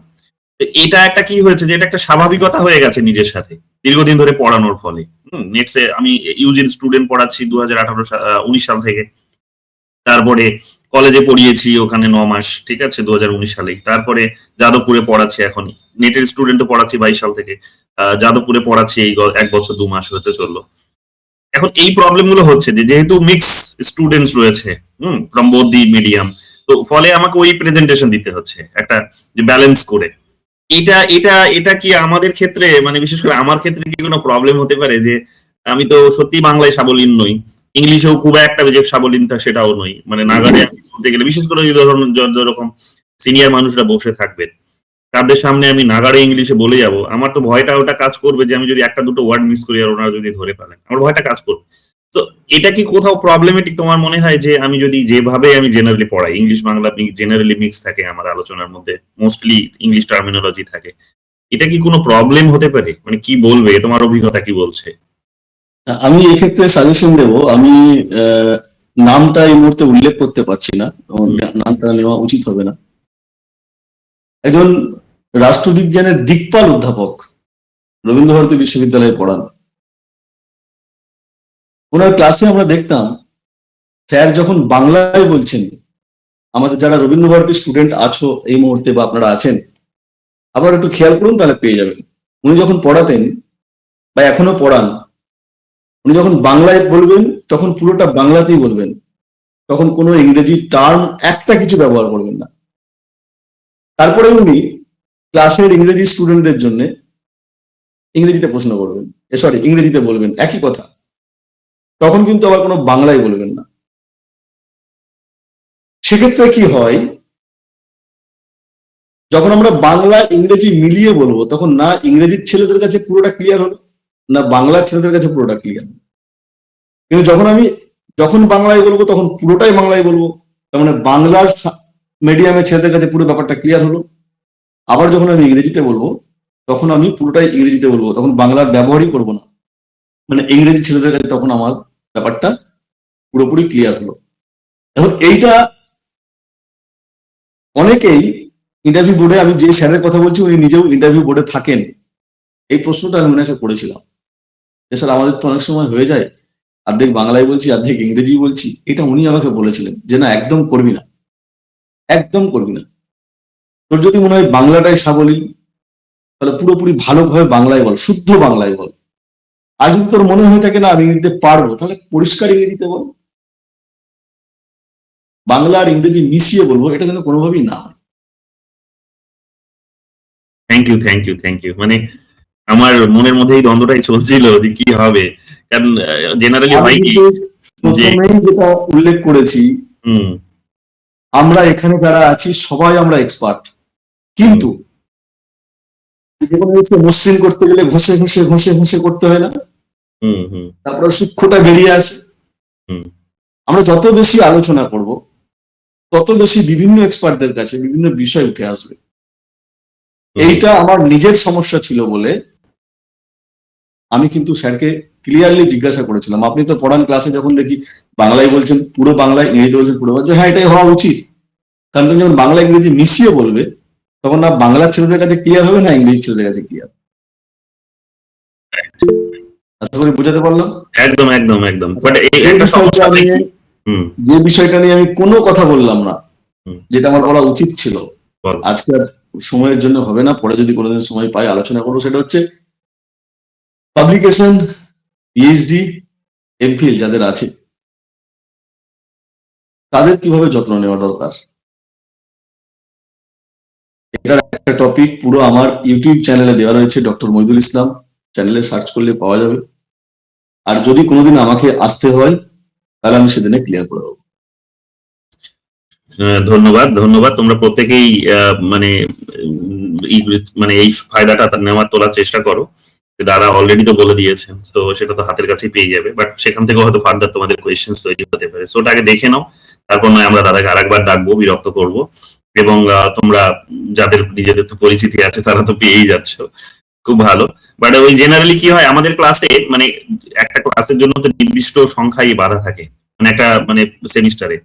সেখানেই প্রবলেমটা এসে যায় যে বাংলা ইংলিশ করে বলতে গিয়ে অনেক সময় শেষ হয় না, পড়ানোটা আর কি শেষ হয় না। বাট হ্যাঁ, কিন্তু কিছু করার নেই, আমাদেরকে শিখতে হবে এই জিনিসটা। আমি সত্যিই খুব কৃতজ্ঞ যে তুমি এটা বললে, ক্লিয়ার করলে। আমি চেষ্টা করবো এটাকে ঘষার, এবং অবশ্যই আমি তোমাকে আরেকদিন ডাকবো যে দেখো আমার প্রেজেন্টেশন কেমন হচ্ছে, ঠিকঠাক বাংলায় বলতে পারছি কিনা বা ঠিকঠাক ইংলিশে বলতে পারছি কিনা। যাই হোক, আমাদের স্টুডেন্টদের অনেক প্রশ্ন আছে, তারা তোমাকে অত সহজে ছাড়বে না, তোমার হয়তো সময়ের অভাব আছে একটু, ঠিকই আমি বুঝতে পারছি। বাট এখানে অনেকজন অধীর আগ্রহে বসে আছে, আমি এতদিনে তোমার কথা একাধিকবার বলেছি ওদের, ওরাও অধীর আগ্রহে বসে আছে যে দাদা আসবে মানে প্রচুর প্রশ্ন করবো, নিজের মনের ভেতর যেগুলো চলছে সেগুলোর ক্ল্যারিটি নেওয়ার চেষ্টা করবো। সো প্রথম প্রশ্ন অবশ্যই কে হাত তুলেছো? দীপিকা নাথ। দীপিকা নাথ জিজ্ঞেস করবে, বলো। দাদা হিসেবেই বলছি, যেহেতু আমি চিনি আপনাকে আগে থেকে। তো আমার ৩টে বিষয় একটু জানার আছে, যে ল্যাঙ্গুয়েজ নিয়ে যেটা আপনি বললেন, মানে আমাদের যেটা প্রবলেম হয় যে আমরা বাংলা মিডিয়ামের মানে বাংলা মিডিয়াম ব্যাকগ্রাউন্ড আমাদের পুরোপুরি। এখন হয়তো পিএইচডি করছি যেমন ইনস্টিটিউশন বা যেমন জায়গা থেকে বা যে কোনোই হোক, পিএইচডি করছি মানে হয়তো একটা এক্সপেকটেশন থাকে যে ইংলিশটা হয়তো জানবে। মানে এবার আমি যদি মনে হয় আমি বাংলায় বেশি কমফর্টেবল এবং বাংলায় আমি সমস্ত কিছু বলছি, এটা কি তারা জাজ করবে না যে আমি হয়তো ইংলিশ জানি না, তাই বলি? এটা আমার ফার্স্ট কোশ্চেন।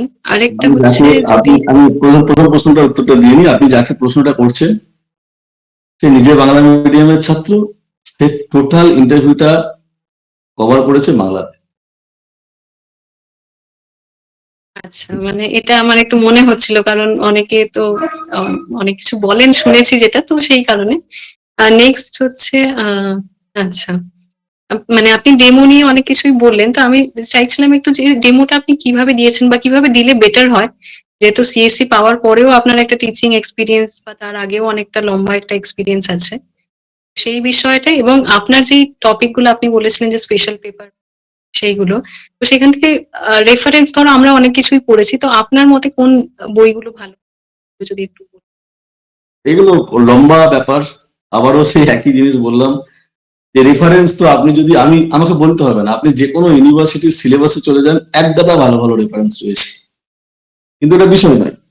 রেফারেন্স আপনি সেটাই বলবেন, আমি যেটা বললাম সেটা করবেন না, আপনি যেটা পড়েছেন সেটা, তাহলে আপনি বিপদে পড়বেন।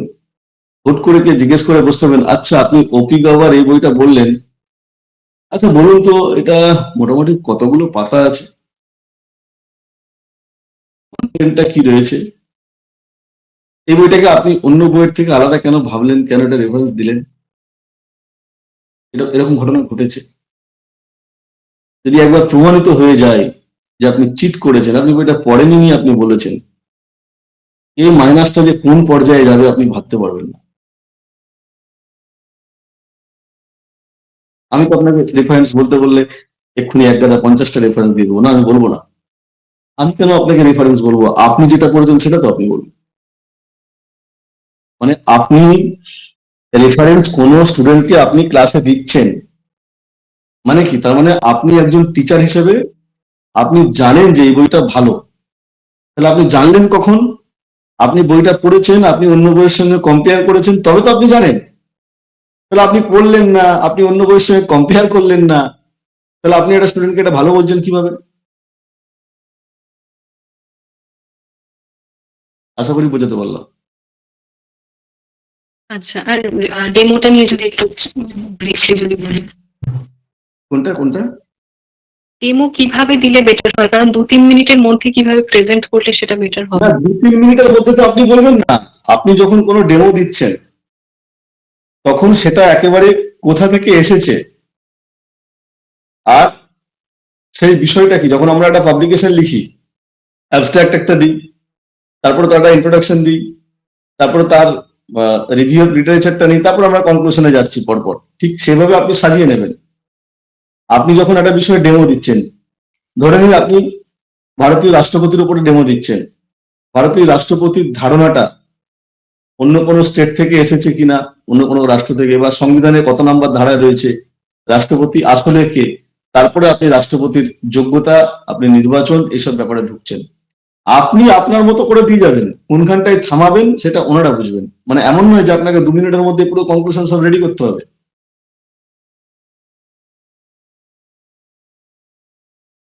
আপনি আপনার মতো করে দিয়ে যাবেন, কোনখানটায় থামাবেন সেটা ওনারা বুঝবেন।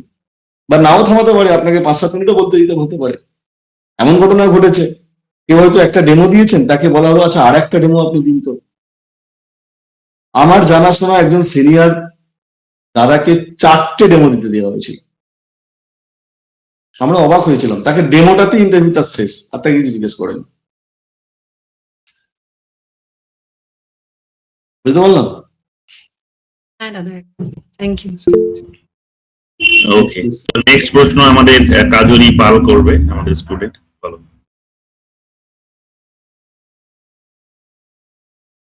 Sir, am I audible? অবশ্যই। Okay, good evening, sir. Sir, I have question about the demo. I mean, if I will give the demo on the basis of the Western political thinker like John Rawls, each and every section I will mention in that time like a veil of ignorance and true principle. So my question is that when I will present my demo, in that time will I mention each and every section with a realistic example? I mean, which is happening in present situation? Is it important for that? এই ডেমোর technical matter গুলো নিয়ে যদি প্রশ্ন করেন তাহলে একটুখানি মুশকিল, কারণ লম্বা দিকে চলে যাবে। ডেমো নিয়ে কোনো ব্যাপার থাকলে আমি ডেমো নিয়ে যা বলার বলেছি, এর বাইরে কিছু বলতে বললে ভালো হয়। হ্যাঁ, মানে আমরা তাহলে আর একটা দিন করি, অন্য একটা দিন দাদাকে ডেকে। কারণ না, ডেমো তো আমি বলেছি মোটামুটি যে আপনি ডেমোর এই দিকগুলো দেখবেন। এখন ডেমো নিয়ে যদি আপনি আবার ইন্টারভাবে কোনো কোশ্চেন করেন, একই আমার উত্তর হবে যে আপনি আপনার মতো করেই বলবেন। আপনি ডেমোতে কোন দিকটা দেখছেন সেটা আপনার ব্যাপার। মানে অনেক একাধিক দিক, আপনি যেদিক দিয়ে পারবেন শুরু করেন, অসুবিধা কি আছে? মানে কাজরিকে আমি একটু বলে দিই, এটা হচ্ছে যে যেটা দাদা বললো সেটা হচ্ছে যে তুমি যেটা ইজিলি প্রেজেন্ট করতে পারবে, যেখান থেকে প্রশ্ন হলে তুমি আনসারটা করতে পারবে, সেটা তুমি অবশ্যই বলবে। নট নেসেসারি যে কন্টেম্পোরারি ইস্যুস গুলো তোমাকে তার মধ্যে ইনক্লুড করতে হবে। কিন্তু তোমার যদি মনে হয় যে আমার কাছে সময়টা কম এবং আমি বোর্ডটাকে কাইন্ড অফ ম্যানিপুলেট করব, যে আমি যেটাতে ভালো সেইখানে টেনে নিয়ে যাব, তাহলে তুমি কথা শুধু ডেমোর মধ্যে নয়, কথা বলার মধ্যেও এমন কিছু হয়তো মাঝে মাঝে হিন্টস দিতে পারো বা উদাহরণ রাখতে পারো, যেখান থেকে তোমার মনে হতে পারে যে ওনারা তোমাকে ওখান থেকে প্রশ্ন করবে এবং সেটা তোমার ডোমেন, এবং ওখানে ওনারা প্রশ্ন করলে তুমি খুব ভালোভাবে প্রেজেন্ট। এটাও একটা টেকনিক, মানে তুমি করতেই পারো এই জিনিসটা, ভালো সেটা। বাট যদি আন্ডারস্ট্যান্ডিং ক্লিয়ার না থাকে তাহলে আবার কিন্তু সেটা কিন্তু আবার একটু অসুবিধে হবে তোমার জন্য। দাদা এটাই বোঝাতে চাই। জটিলতার জায়গাতে ডেমো দিতে যাবেন না। যেটা আপনার, আবারও বলি, সব থেকে ইজি যে জায়গাটা সেটাতে ডেমো দেবেন। এর সঙ্গে একটা কথা বলে রাখি, টেকনিক্যাল ব্যাপারগুলো যেহেতু আমি আলোচনা করছি, ধরুন আপনার 3টে পেপার কি 4টে পেপার, আয়ার, public administration, western political thought, theory. আপনার ক্ষেত্রে অন্য হতে পারে, আমি জাস্ট উদাহরণ দিয়ে 4টে পেপার নিলাম। এখন এই 4টে পেপার থেকে আপনার মনে হতে পারে যে আমার 2টো পেপার আয়ার আর ওয়েস্টার্ন পলিটিক্যাল খুব ভালো, থিওরিটা আমার খুব ভালো নয়। এক্ষেত্রে আপনার বুদ্ধিমানের কাজ হবে ডেমোর কোনো একটা জায়গা থিওরি থেকে নিন। কারণ সাধারণত কি হবে, আপনি যে চ্যাপ্টারটার উপরে ডেমো দিচ্ছেন ওই চ্যাপ্টারটা থেকে আপনাকে প্রশ্ন করা হবে। তাহলে আপনার থিওরির পার্টটা ওই ডেমোর অংশ থেকে মিটে গেল, আর যাচ্ছে না। এবার আপনাকে যখন ইন্টারেস্টেড পেপার জিজ্ঞেস করা হচ্ছে তখন আপনি ওয়েস্টার্ন পলিটিক্যাল থট আর আয়ার বলুন, কারণ ওটা আপনার আরো বেশি গভীরভাবে সব ব্যাপারটা জানা আছে, তাহলে আপনার সুবিধা হবে। সবই বোঝা গেল। আর বুঝতে না পারলে তাহলে প্রশ্ন করতে পারেন। ভাবার বিষয়, কিন্তু মানে সত্যি ভাবার বিষয়। পুরো ম্যাটারটা কিন্তু বলে রাখি টেকনিক্যাল। আপনাকেই স্যারেরা আছেন তাদের, মানে আপনাকে এমন ভাবে রেডি করতে হবে, মানে ঘুরিয়ে ফিরিয়ে যেন আপনার জায়গায় প্রশ্নটা আসে। নেক্সট প্রশ্ন কেউ করলে? বেশ, বলো অরুন্ধতি কিছু জিজ্ঞেস। সঞ্জয় প্রামাণিক হাত তুলে রেখেছে। সঞ্জয় বলো। সঞ্জয় আমার জুনিয়র যাদব, বলো। হ্যাঁ, আমি দাদা বলেই সম্বোধন করছি। একদম দাদা বন্ধু। আহ, আমার যেটা জিজ্ঞাসা দীপিকা কিছুটা করেছিল, তো আমি শুধু একটা ছোট্ট আর একটা শুধু জানাটা আছে। মানে আমার অনেকের কাছে শোনা যে ডেমো কিংবা আমি যে টপিক গুলো করতে যাব, যে পেপার গুলো, সেখানে মানে অরিজিনাল কোন টেক্সট কি বাধ্যতামূলক? বা সাপোজ আমি যদি মেকিয়াভেলি ওপরে যদি ডেমো করে নিয়েছি, উদাহরণ হিসেবে বলছি, সেখানে কি মেকিয়াভেলি অরিজিনাল টেক্সট, সেটা প্রিন্ট যদি হয়, সেটা পড়া কি বাধ্যতামূলক? এটা একটা জিনিস। আর একটা জিনিস, আমি আগে এটার উত্তরটা দিয়ে নিই। এটার সাথে জড়িত, এটার সাথে জড়িত। মানে আমি যদি সেই মানে অরিজিনাল টেক্সটটা, কারণ স্বাভাবিকভাবে যেহেতু মেকিয়াভেলি একজন ইতালিয়ান থিঙ্কার, তো তিনি ইতালিয়ান ভাষায় লিখেছে, আর সেটা পরবর্তীকালে ইংলিশে মানে সর্বজন গ্রাহ্য হয়েছে। তো আমি যদি মানে সেই প্রিন্সটা যদি বাংলা ভার্সানে কোনো পড়ে যাই, তো তাতে কোনো সমস্যা আছে নাকি? তো সেটাই আমার জান। আপনি কতটা ক্লিয়ার জানেন সেটা বিষয়। আপনি বাংলায় পড়েছেন না ইতালিয়ানে পড়েছেন না ইংরেজিতে পড়েছেন এটা কেউ দেখবে না। আপনার ম্যাকিয়াভেলির পাওয়ার পলিটিক্স যদি আপনি বলেন, আপনার ম্যাকিয়াভেলির পাওয়ার পলিটিক্স সম্পর্কে কি ধারণা আছে সেটা ম্যাটার।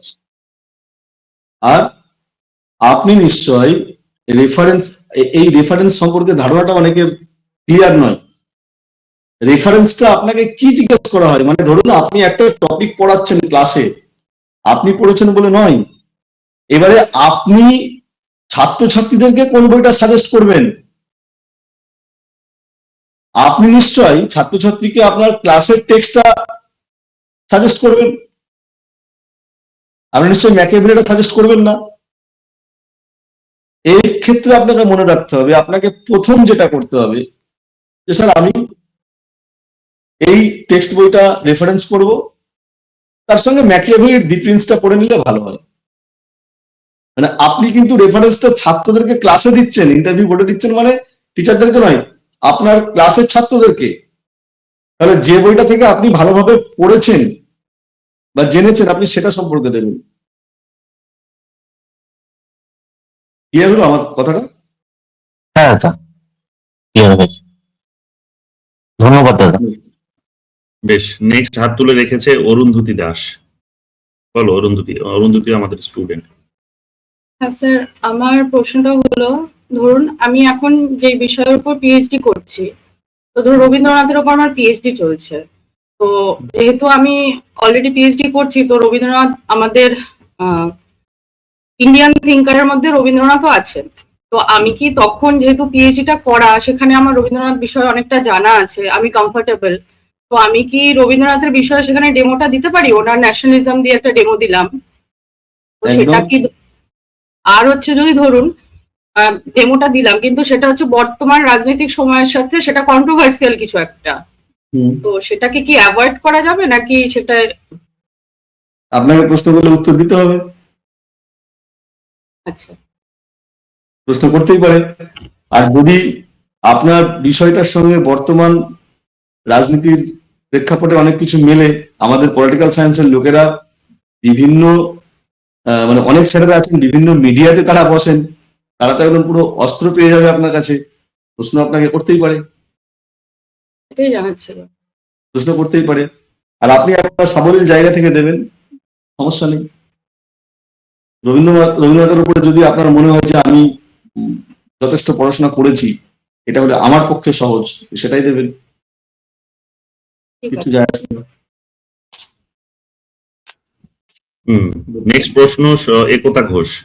একতা ঘোষ।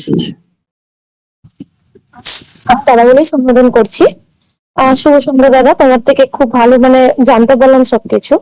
আমার প্রশ্ন হচ্ছে যে আমাদের যে পাবলিকেশন গুলো থাকে, তো এগুলো আর্টিকেল আর বুক চ্যাপ্টার, এই দুটোর মধ্যে মানে কোনটা নিয়ে গেলে ভালো হয়, বা সবকিছু কিভাবে প্রেজেন্ট করব ওখানে? আর নিজের থিসিসটা যেটা থাকবে, তো সেখান থেকে কি আমাদেরকে মানে ওইটা হার্ড কপিটা সাথে করে নিয়ে যেতে হবে, এবং সেখান থেকে কিভাবে আমাদেরকে প্রশ্ন করা হবে? এটার উপরে আমি প্রথমে একটু আগে বললাম যে আমি এটা পুরো অ্যালোক করে গেছি, এটার উপরে একটা আলাদা করে একদিন বলবো, ঠিক আছে? আপনি যখন প্রশ্ন করলেন আমি উত্তরটা দিই। যেমন পাবলিকেশন হোক, কোনো বুক চ্যাপ্টার হোক, কোনো পত্রিকায় লেখা হোক, মানে পত্রিকা মিনস আমি ধরুন আনন্দবাজারের মতো এই ধরনের পত্রিকার কথা বলছি, আপনার থিসিস হোক, আপনি সব একটা একদম পুরো বান্ডিল করে নিয়ে যাবেন। একাডেমিক ডকুমেন্টস একদিকে থাকবে, মাধ্যমিক থেকে মাস্টার ডিগ্রি পিএইচডি যার রেজাল্ট আছে, আর একদিকে হচ্ছে আপনার গবেষণাপত্র, সেটা যে কোনো লেখাপত্র একটা থাকবে, ওইটা ওনারা দেখবেন। ওখান থেকে ওনাদের ইচ্ছা মতো যেটা মনে হতে পারে ওনারা প্রশ্ন করতেই পারে। সবের কিন্তু একটা করে কপি নিয়ে যাবেন, কপি নিয়ে যেটা খুব জরুরি। যেগুলো অনলাইনে পাবলিশ হচ্ছে যে আর্টিকেল গুলো, তো সেটার তো হার্ড কপি আমাদের কাছে নেই, তাহলে সেটার কপি কি করে? প্রথম পেজের প্রিন্ট আউট একটা বার করে রাখবেন, বা পুরো পেপারটার প্রিন্ট আউট বার করে রাখবেন অনলাইন থেকে। অরিজিনাল হার্ড কপিটার দরকার নেই। ওকে, নেক্সট কোয়েশ্চেন। দরকার নেই, আপনি একটা ওটার প্রিন্ট আউট বার করে রাখবেন। আমার নিজেরও ওটা ছিল, সেম সিস্টেম, আমি প্রিন্ট আউট বার করেছিলাম। এইটা নিয়ে আমার মনে হয় এই পাবলিকেশন আর থিসিস, সেটা নিয়ে পুরো একটা দিন আলোচনা করে, মানে আজকের মতো একটা ক্লাস আলোচনা করে, অনেক কোশ্চেন থাকে এখান থেকে, সেগুলো আমি উল্লেখ করলে তখন বুঝতে পারবেন। একতা আমাদের স্টুডেন্ট ছিল। নেক্সট স্টুডেন্ট আমাদের সোহিনী পাজা প্রশ্ন করবে, বলো। শোনা যাচ্ছে স্যার? হুম হুম স্যার, আপনি বললেন যে প্রতিটা কনসেপ্টকে ক্লিয়ার করে যেতে, তো আমার কাছে মানে মাথায় প্রশ্নটা এলো যে আমরা ধর ওয়েস্টার্ন পলিটিক্যাল থটের কথাই বলছি, যে অ্যারিস্টটলের সবকটা কনসেপ্ট বা গোল্ডেন মিন যেগুলো কনসেপ্ট গুলো আছে সেগুলো জানলাম, কিন্তু ওই কনসেপ্ট গুলোকে প্রেজেন্টের সাথে কিভাবে ভাবা যায় সেগুলো কি ভেবে নিয়ে যাবো কি? মানে আপনি বললেন যে ম্যাকিয়াভেলির কথা, যেরকম ক্ষমতাই শেষ কথা, ওটা প্রেজেন্টের সাথে আপনি লিঙ্ক করে জানতে চাইলেন, মানে কোশ্চেন করলেন, তো প্রতিটা ধারণাগুলো কনসেপ্ট গুলো সেগুলো কি প্রেজেন্টের সাথে কিভাবে যাচ্ছে সেগুলো কি ভেবে মানে সেগুলো কি ক্লিয়ার রাখতে হবে ধারণাগুলোকে? আচ্ছা, এখানে আমি একটা কথা উল্লেখ করেছিলাম কিনা জানি না, আমি বলে রাখি যে যদি প্রতিটা আমাদের যে এই 8টা পেপার কোর পেপার, এই 8টা কোর পেপার যদি সব জায়গাটা আমাদেরকে ক্লিয়ার রাখতে হয়, তাহলে কিন্তু আমরা পাগল হয়ে যাবো, সম্ভব না। মোটামুটি 3-4টে পেপারের, সেটা আয়ার হতে পারে, পাবলিক অ্যাডমিনিস্ট্রেশন হতে পারে, ওয়েস্টার্ন পলিটিক্যাল থট হতে পারে, সোসিওলজি ইন পলিটিক্স হতে পারে, এটসেট্রা এটসেট্রা, যেগুলো 4টে পেপারকে ভালো করে রাখবেন। আমি 3টে করতে হয়, আমি 4টে বলে রাখলাম। আর বাকিগুলোর বেসিক নলেজ রাখবেন, কারণ আপনাকে তো কলেজে পড়াতে হবে, সেখানে আপনার যদি বেসিক নলেজ না থাকে এটা করে রাখবেন, এটা বলে নিলাম। আর দ্বিতীয়ত আপনি যেটা মেন কোশ্চেন করেছেন যে কারেন্ট বিষয়ের সঙ্গে রিলেট করার ব্যাপার, অবশ্যই অবশ্যই আপনাকে রিলেট করতে হবে। কারণ আপনি কেন অ্যারিস্টটলের এই সরকারের ধারণা, সংবিধানের ধারণা, কেন আপনি তখনকারের দার্শনিক রাজাকে এখনো পড়ছেন, কেন আপনি ম্যাকিয়াভেলির ক্ষমতা তত্ত্বকে এখনো পড়ছেন, প্রাসঙ্গিকতা আছে বলেই তো। সেখান থেকে সেটা তো এখনো আমাদের কাজে লাগছে। তো সেই প্রাসঙ্গিকতা কোথায়, এটা তো আপনাকে দেখাতে হবে, ওকে তাই না? হ্যাঁ স্যার। প্রাসঙ্গিক আপনি আজ থেকে 2000 বছর আগের একটা কনসেপ্ট এখনো পড়ছেন, কেন পড়ছেন? নিশ্চয়ই তার আজকের দিনে প্রাসঙ্গিকতা আছে, না থাকলে তো সেটা পড়ার দরকার ছিল না, আর আছে বলেই তো পড়ছেন। তাহলে কি প্রাসঙ্গিকতা সেটা আপনাকে বলতে হবে, এটাই তো চর্চার বিষয়। এই জন্যই তো আমি একটু আগে যেটা বললাম যে প্রশ্ন উত্তর পড়ে কিন্তু ইন্টারভিউ দেওয়া যাবে না, আপনাকে কনসেপ্টটা ডিপলি ক্লিয়ার করতে হবে, ওই ধারণাটা আপনাকে জানতে হবে, ওটাই তো ইন্টারভিউ বোর্ড দেখবে। Okay sir, thank you sir. বেশ, নেক্সট প্রশ্ন ঝিলিক সাহা, বলো। ঝিলিক আমাদের স্টুডেন্ট। দাদা, ঝিলিক তো আমি কি বলবো, ঝিলিক তো আমার থেকেও এক্সপার্ট। আমার একটা বিষয় জানার রয়েছে যে ধরো কোনো কোয়েশ্চেন হয়তো কোনো পলিটিক্স রিলেটেড হচ্ছে, বা ধরো মানে কন্ট্রোভার্সি মানে দিকে চলে যাচ্ছে, এরকম অনেক ক্ষেত্রে হয়েছে, যে সেক্ষেত্রে আমি কি নিজের আর্গুমেন্ট রাখবো নাকি অ্যাভয়েড করে যাব, নাকি আমি মানে এটার ভেতরে ঢোকারই চেষ্টা করব না? আর্গুমেন্ট করার আগে তোমাকে আগে জানতে হবে তুমি সেই বিষয়টাতে কতটা, তুমি যে আর্গুমেন্টটা করছো, দেখবে খেয়াল করে দেখবে কখনো কখনো আমরা ভাষা জ্ঞান নিয়ে আর্গুমেন্ট করি, আর কখনো কখনো আমি ব্যাপারটা পুরোপুরি জানি। যদি আমি পুরোপুরি জানি, আমি আর্গুমেন্টটা করব পোলাইটলি। আমি যদি দেখি যে স্যার অন্যদিকে চলে যাচ্ছেন, তাহলে আমার থেমে যাওয়াটাই উচিত। এক্ষেত্রে আমি একটা উদাহরণ দিই, আমাদের স্যারেরাই এবিপি আনন্দে যখন বসেন, একই বিষয়ে একজন স্যার একরকম মতবাদ দিচ্ছেন, আর একজন স্যার আর একরকম মতবাদ দিচ্ছেন। মানে যে মত দিচ্ছেন প্রত্যেকে কিন্তু নিজের নিজের দৃষ্টিভঙ্গিতে এক আছেন। আমরা সোশিওলজি বলছি, আমরা সমাজবিজ্ঞানের প্রত্যেকটা চ্যাপ্টার যখন পড়েছি, প্রত্যেকটা চ্যাপ্টারের প্রত্যেকটা দার্শনিকের শেষে তার সমালোচনা আছে। মানে কি, যে সমালোচনা করছে তার তো সে একটা আর্গুমেন্ট দিচ্ছে। সমাজবিজ্ঞানের এমন কোনো টপিক নেই যেটা সমালোচনার ঊর্ধ্বে। তাহলে যদি সব জায়গাটা আমাদের সমালোচনার ঊর্ধ্বে নয়, তোমার আর্গুমেন্টটাতে যে কেউ রিয়াকশন করবে না, কেউ প্রতিবাদ করবে না, তুমি নিশ্চিত হচ্ছ কেন? হতেই পারে। তবে হ্যাঁ, আমরা যেহেতু স্যারেদের সঙ্গে অনেক স্যারেরা থাকেন কি, তারা এই আর্গুমেন্টটা করতে ভালোবাসেন যে আমার ছাত্র বা আমার ছাত্রী হোক, সে কি বলছে আমি শুনি, সে কি বলছে আমি শুনি। এটা মানে তোমাকে দেখতে হবে যে উনি কোন ভাবে ব্যাপারটাকে নিচ্ছেন। তুমি পরীক্ষার্থী হলেও না, তোমাকে একটু ওয়াচ করতে হবে ওনার মেন্টালিটি কি। আবার কেউ কেউ থাকে না, আমাকে জিততেই হবে। যদি তুমি দেখতে পাও যে স্যার যে কোনো ভাবে আমাকে জিততেই হবে করছে, তখন আমি বলবো থেমে যাবে ভালো। যদি তুমি দেখো না উনি একদম মজার সঙ্গে এটাতে বেশ এনজয় করছেন তোমার সঙ্গে ডিবেট করে, তাহলে তুমি ডিবেটে যাও, স্যারকে পোলাইটলি যুক্তি দাও তোমার প্রত্যেকটা কথার।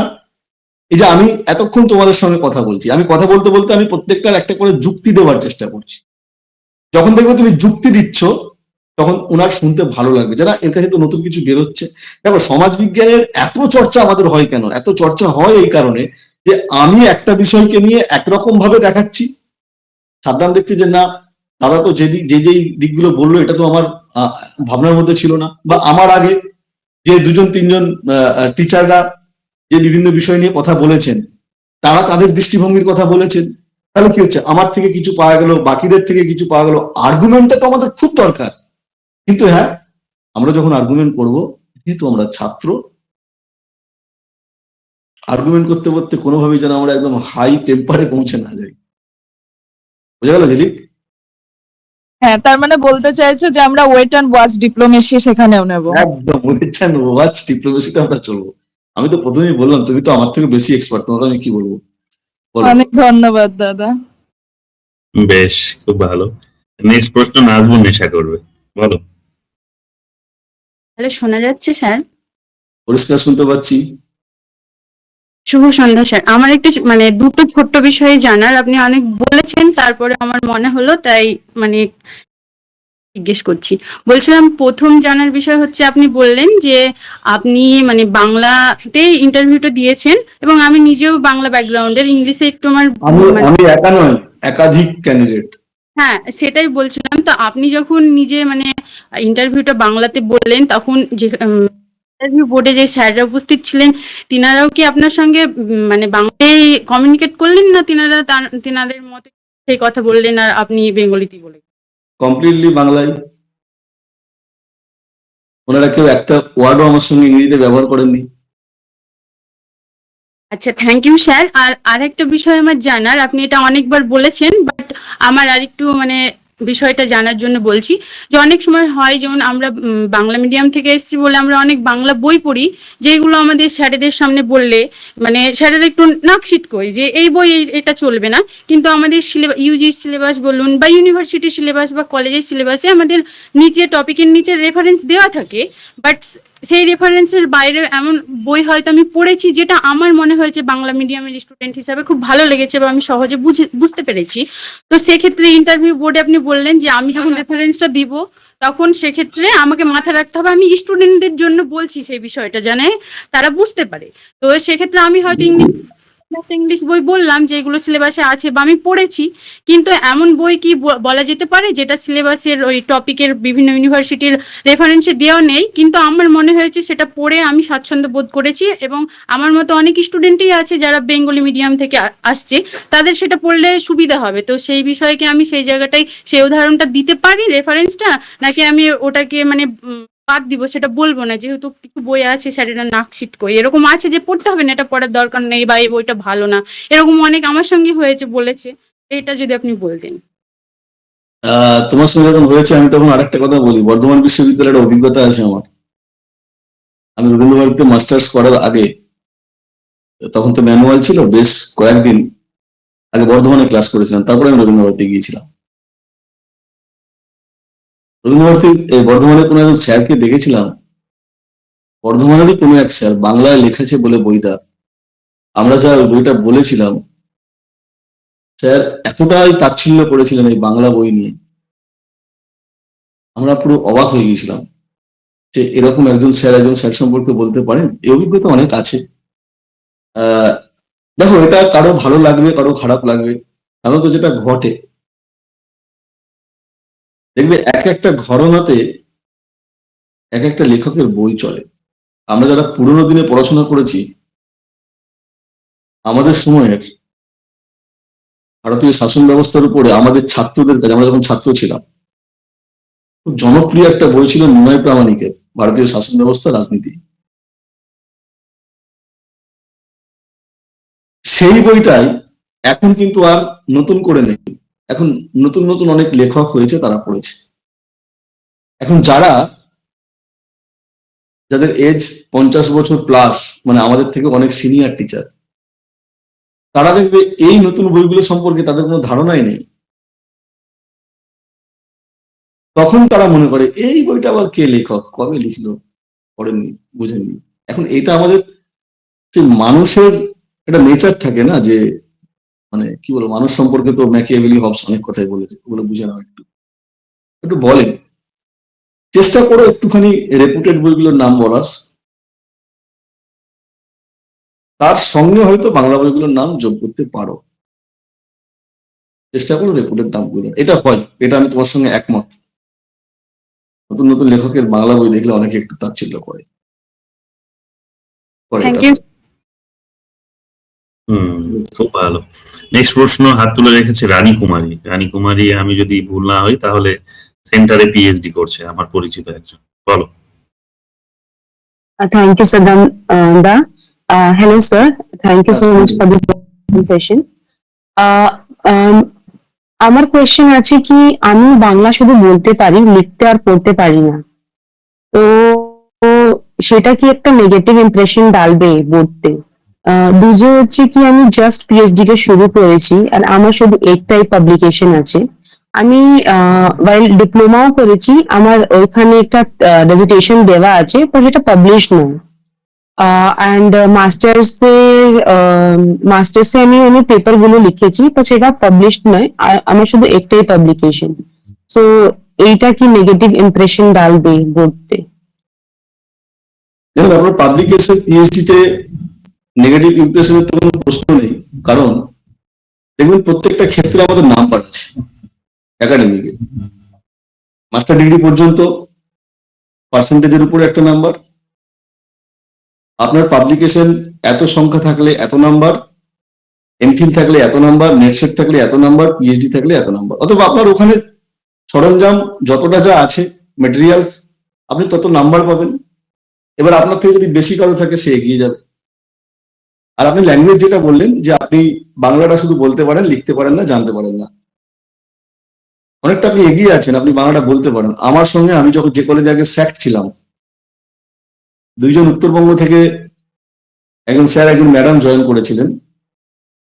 বাংলা বলা তো দূরের কথা, বাংলা বুঝতে পর্যন্ত পারে না। প্রথম যখন আমি খানাকুল রাজা রামমোহন রায় মহাবিদ্যালয়ে পার্ট টাইমার ছিলাম, তো আমি যখন প্রথম মানে ওনাদের সঙ্গে কাজ করি, যখন ওনারা এলেন, মানে আমি তখন ডিপার্টমেন্টের হেড ছিলাম, ওনারা এলেন, স্বাভাবিকভাবে আমি স্যার টিচার, মানে ওনারাই নতুন যারা এসছেন তারাই ডিপার্টমেন্টের হেড হবে। প্রথম যখন ওনারা ক্লাসে যেতেন, স্টুডেন্টরা ক্লাস করতে চাইতো না, শুনতো না, কারণ ওনারা বাংলাও বোঝে না, বাংলা বলতে তো পারেনি না, ইংরেজি ছাড়া হিন্দিও বলতে পারেন না, যে আমাদের লোকাল ছেলেরা একটু হিন্দি বলবে। আমি তখন ক্লাসে গিয়ে স্টুডেন্টদেরকে বোঝালাম যে তোমরা এটা করবে না, স্যারদের সঙ্গে কোঅপারেট করো, শোনো। এটা গেলাম কলেজের দিকে, মানে আপনি যখন ইন্টারভিউ দিয়ে চাকরি পেয়ে যাচ্ছেন। এখন আমি যে কলেজে আছি, আমার সঙ্গে আরেকজন ফুল টাইম টিচার আছেন, ম্যাডাম আছেন, উত্তরবঙ্গের মেয়ে। উনি বাংলা না বোঝেন, না বলেন, হিন্দিটা বলতে পারেন আর ইংরেজি চলছে, কোনো অসুবিধা নেই। ইন্টারভিউ বোর্ডে কখনোই এরকমটা হয় না যে আপনি ইংরেজি যখন বলতে শুরু করছেন, তখন ওনারা আবার আপনাকে বাংলা বলবে। হয়তো আপনাকে পোলাইটলি জিজ্ঞেস করতে পারে, আপনি বাংলায় কি সাবলীল? আপনি বলবেন না স্যার, ইংরেজি। তাহলে যারা চাকরি পেয়েছে, যারা বাংলা জানে না, তারা চাকরি পেল কিভাবে? তাদের নিশ্চয়ই কোনো অসুবিধা হয়নি। আশা করি উত্তরটা পেয়েছেন। Yes, sir. Thank you so much. ওটা নিয়ে আপনি চিন্তা করবেন না, ওটা নিয়ে আপনার চিন্তা করার কারণই নেই। পাবলিকেশন নিয়ে বলছিল। পাবলিকেশন বললাম যে পাবলিকেশন যদি আপনার যতগুলো সংখ্যা আছে আপনি ততগুলো নাম্বার পাবেন, যতগুলো পাবলিশড হয়েছে। এগুলো পাবলিশড হয়নি, আপনি নাম্বার পাবেন না। আমার একটা কোয়েশ্চেন ছিল কি, আমি ডিপ্লোমা করেছি একটা, তার মধ্যে আমি 8000 ওয়ার্ডের ডিজার্টেশনটা সাবমিট করেছি। ওর মধ্যে তার আমার মার্কস গুলো আছে, বাট আমি পাবলিশ করিনি, ওকে পাবলিশ হলো না। তো সেটা কি আমি শো করতে পারবো ওনাকে, কি আমি এইগুলো করেছি, আমি কি শো করতে পারি সেটা? আমার ডিপ্লোমা সম্পর্কে আমার কোনো আইডিয়া নেই।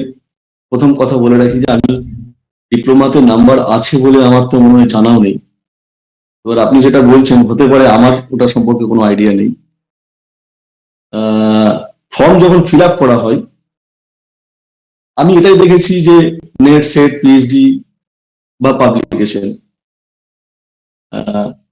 সেখানে এক্সট্রা কারিকুলাম কিছু থাকলে একটা অপশন থাকে বটে।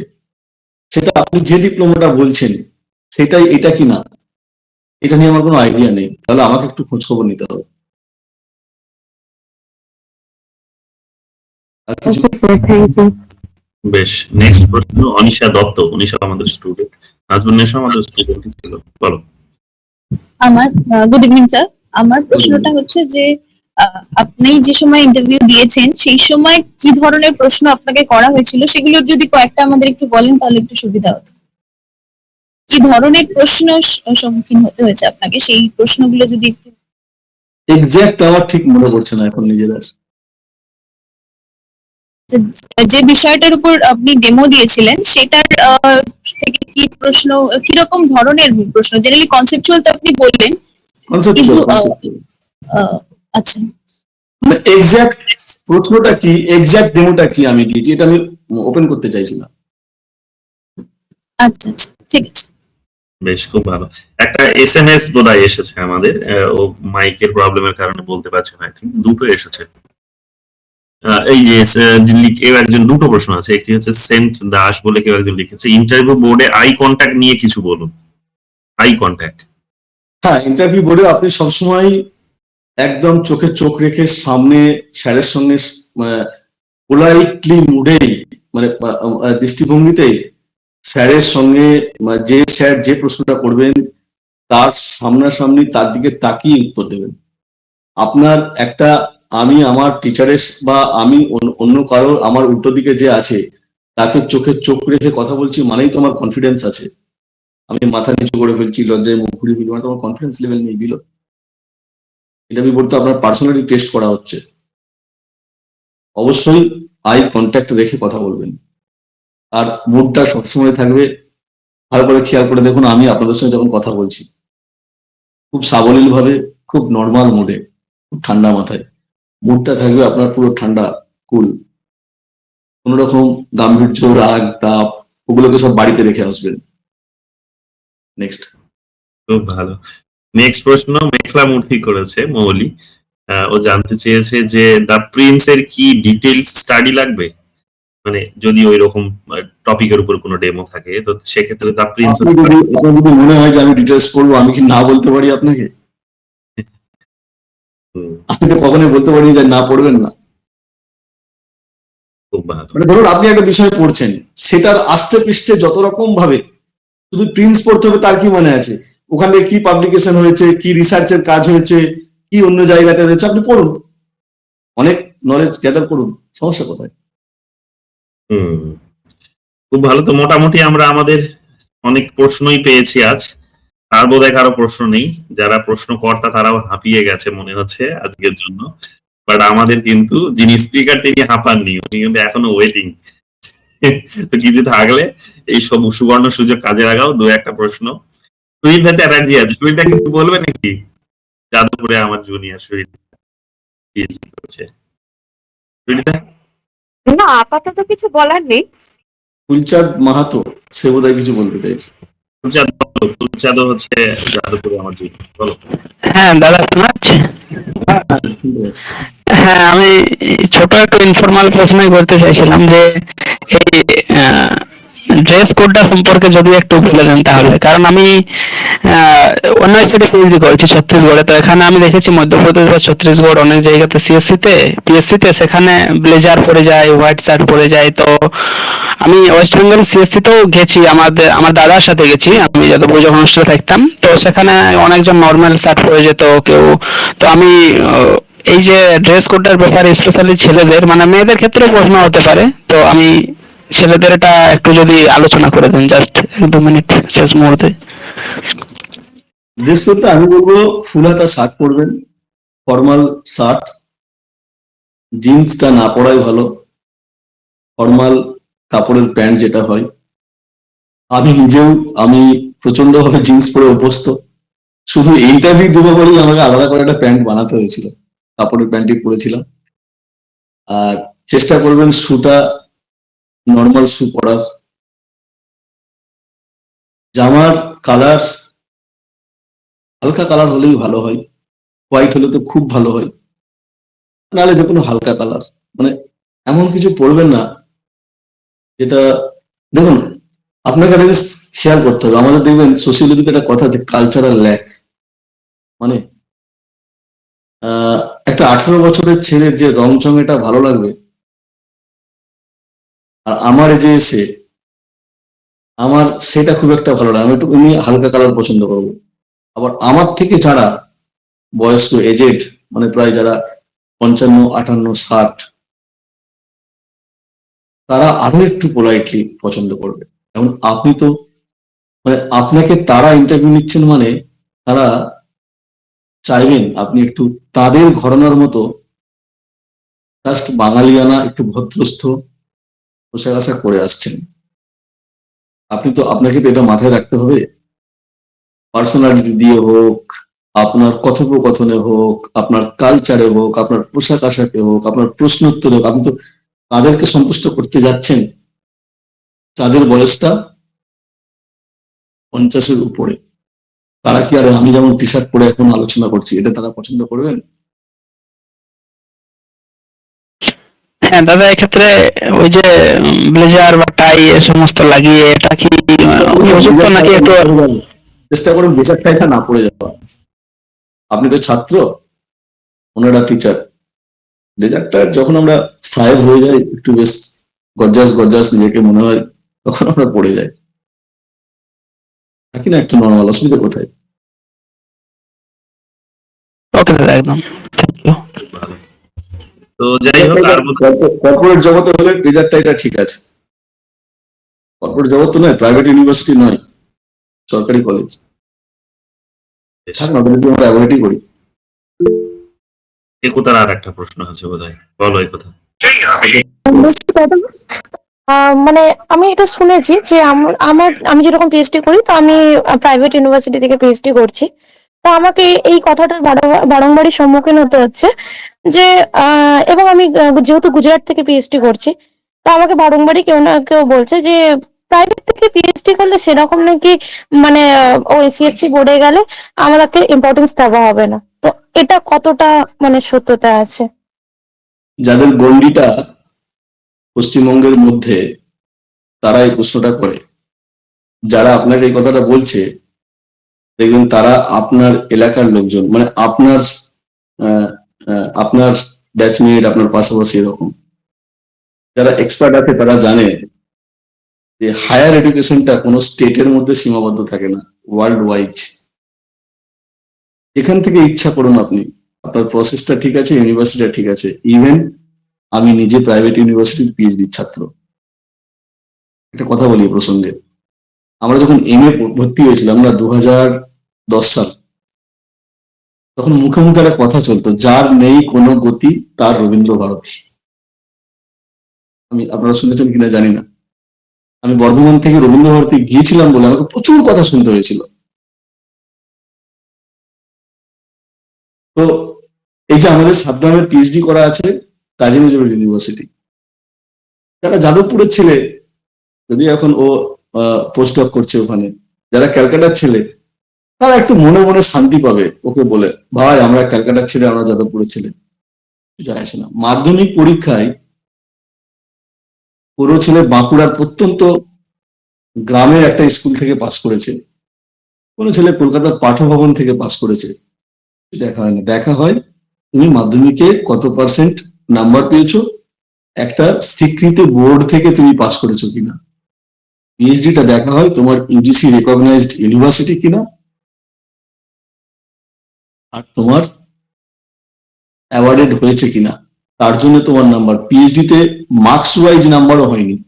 পিএইচডি অ্যাওয়ার্ডেড যদি 25 থেকে 25, 10 থেকে 10, 30 থেকে 30, কোনো ইউনিভার্সিটির জন্য আলাদা করে কোনো বরাদ্দ নেই। এ নিয়ে বিন্দু মাত্র টেনশন নেবেন না। এগুলো যারা প্রতিহিংসা করে, আপনাকে দেখলে যাদের ভালো লাগে না, তারা একটুখানি মনে শান্তি দেওয়ার জন্য, নিজের মনে শান্তি দেওয়ার জন্য আপনাকে বলে। একদমই ঠিক। মানে আমার একটা অভিজ্ঞতা হয়েছে এই বিষয়ে।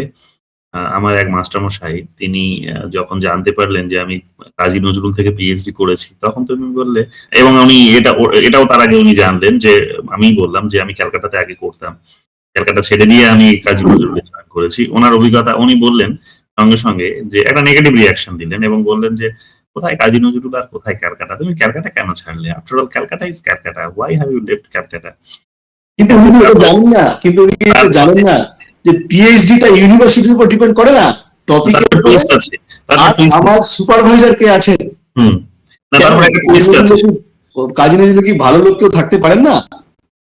তারপরে টুইস্ট আছে। টুইস্টটা হচ্ছে যে ওনার যিনি কলিগ, ওনার যিনি কলিগ ক্যালকাটাতে এখন, তিনি কিন্তু আমাকে আবার কাজী নজরুলের পিএইচডি তে সুপারভাইজ করেছেন। তো এটা জানার পর উনি একটু চুপসে গেলেন ব্যাপারটাতে তখন। তো এটা হয়েছে, তারপরে যখন শুনলেন যে আমি যাদবপুরে পোস্টডক করছি, এটাকে তো আলাদাভাবেই নিলেন।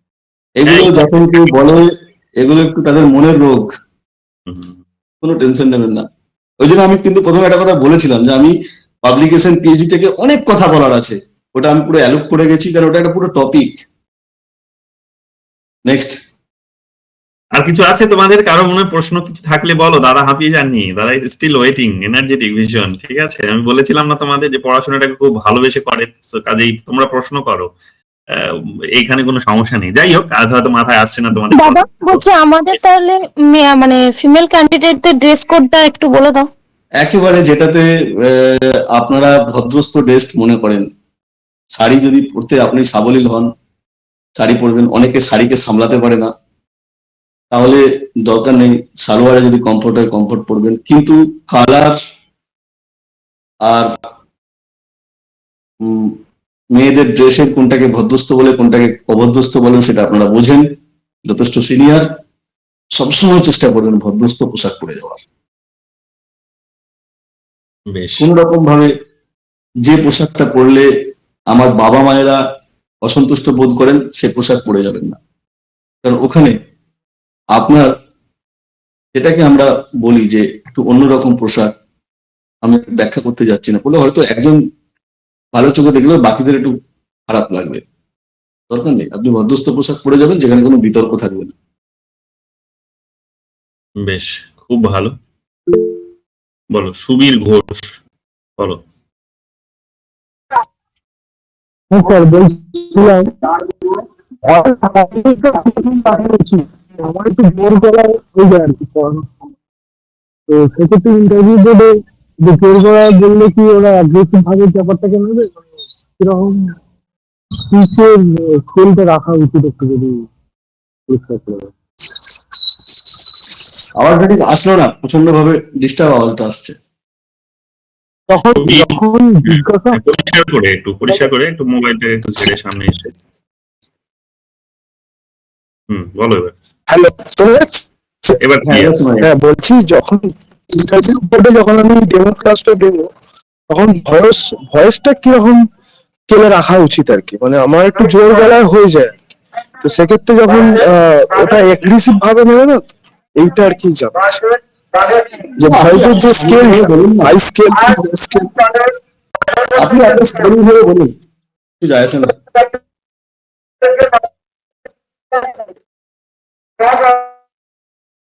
আচ্ছা, আর একটা কোশ্চেন নেওয়া সাদ্দাম, নিয়ে আমরা ইতি করি।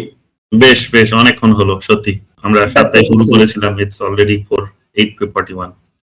রেখোটা কিছু আর কিছু জিজ্ঞেস করবে? তুমি থাকলে করে নাও লাস্ট, ঠিক আছে? হ্যাঁ, একটা কোশ্চেন আছে দাদা, বলছি আমরা যখন ডেমোটা দেব, তো আমাদেরকে তো মানে ডেমোটা বলা হয় কি আমরা স্টুডেন্টকে যেভাবে পড়াই সেখানে, কিন্তু সেক্ষেত্রে ওখানে তো স্যার ম্যাডামরা থাকবে, তাহলে কি আমরা তুমি না আপনি, মানে যেহেতু বাংলায় দেব আমি, তো সেক্ষেত্রে যারা আমরা বাংলায় দেব তারা তুমি না আপনি কোন ভার্সনে মানে বিষয়টাকে ডেমোটাকে দেব?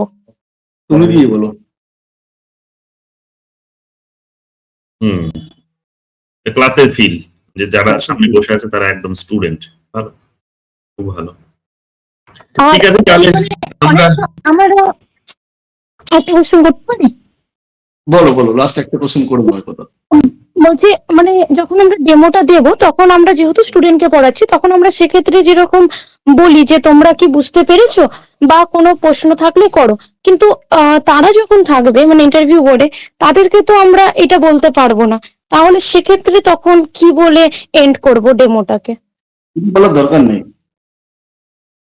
আর অত দূর তোমায় টাইম দেবে না। তুমি যে পর্যায়টা বলছো সেটা প্রায় একটা ক্লাস হয়ে গেলে 30 মিনিট পরে, ম্যাক্সিমাম তোমার ইন্টারভিউ টাইম 8 থেকে 10 মিনিট, ডেমো তোমার 2 থেকে 3 মিনিটের মধ্যে থামিয়ে দেবে, ওইটা বলার তুমি সময়ই পাবে না।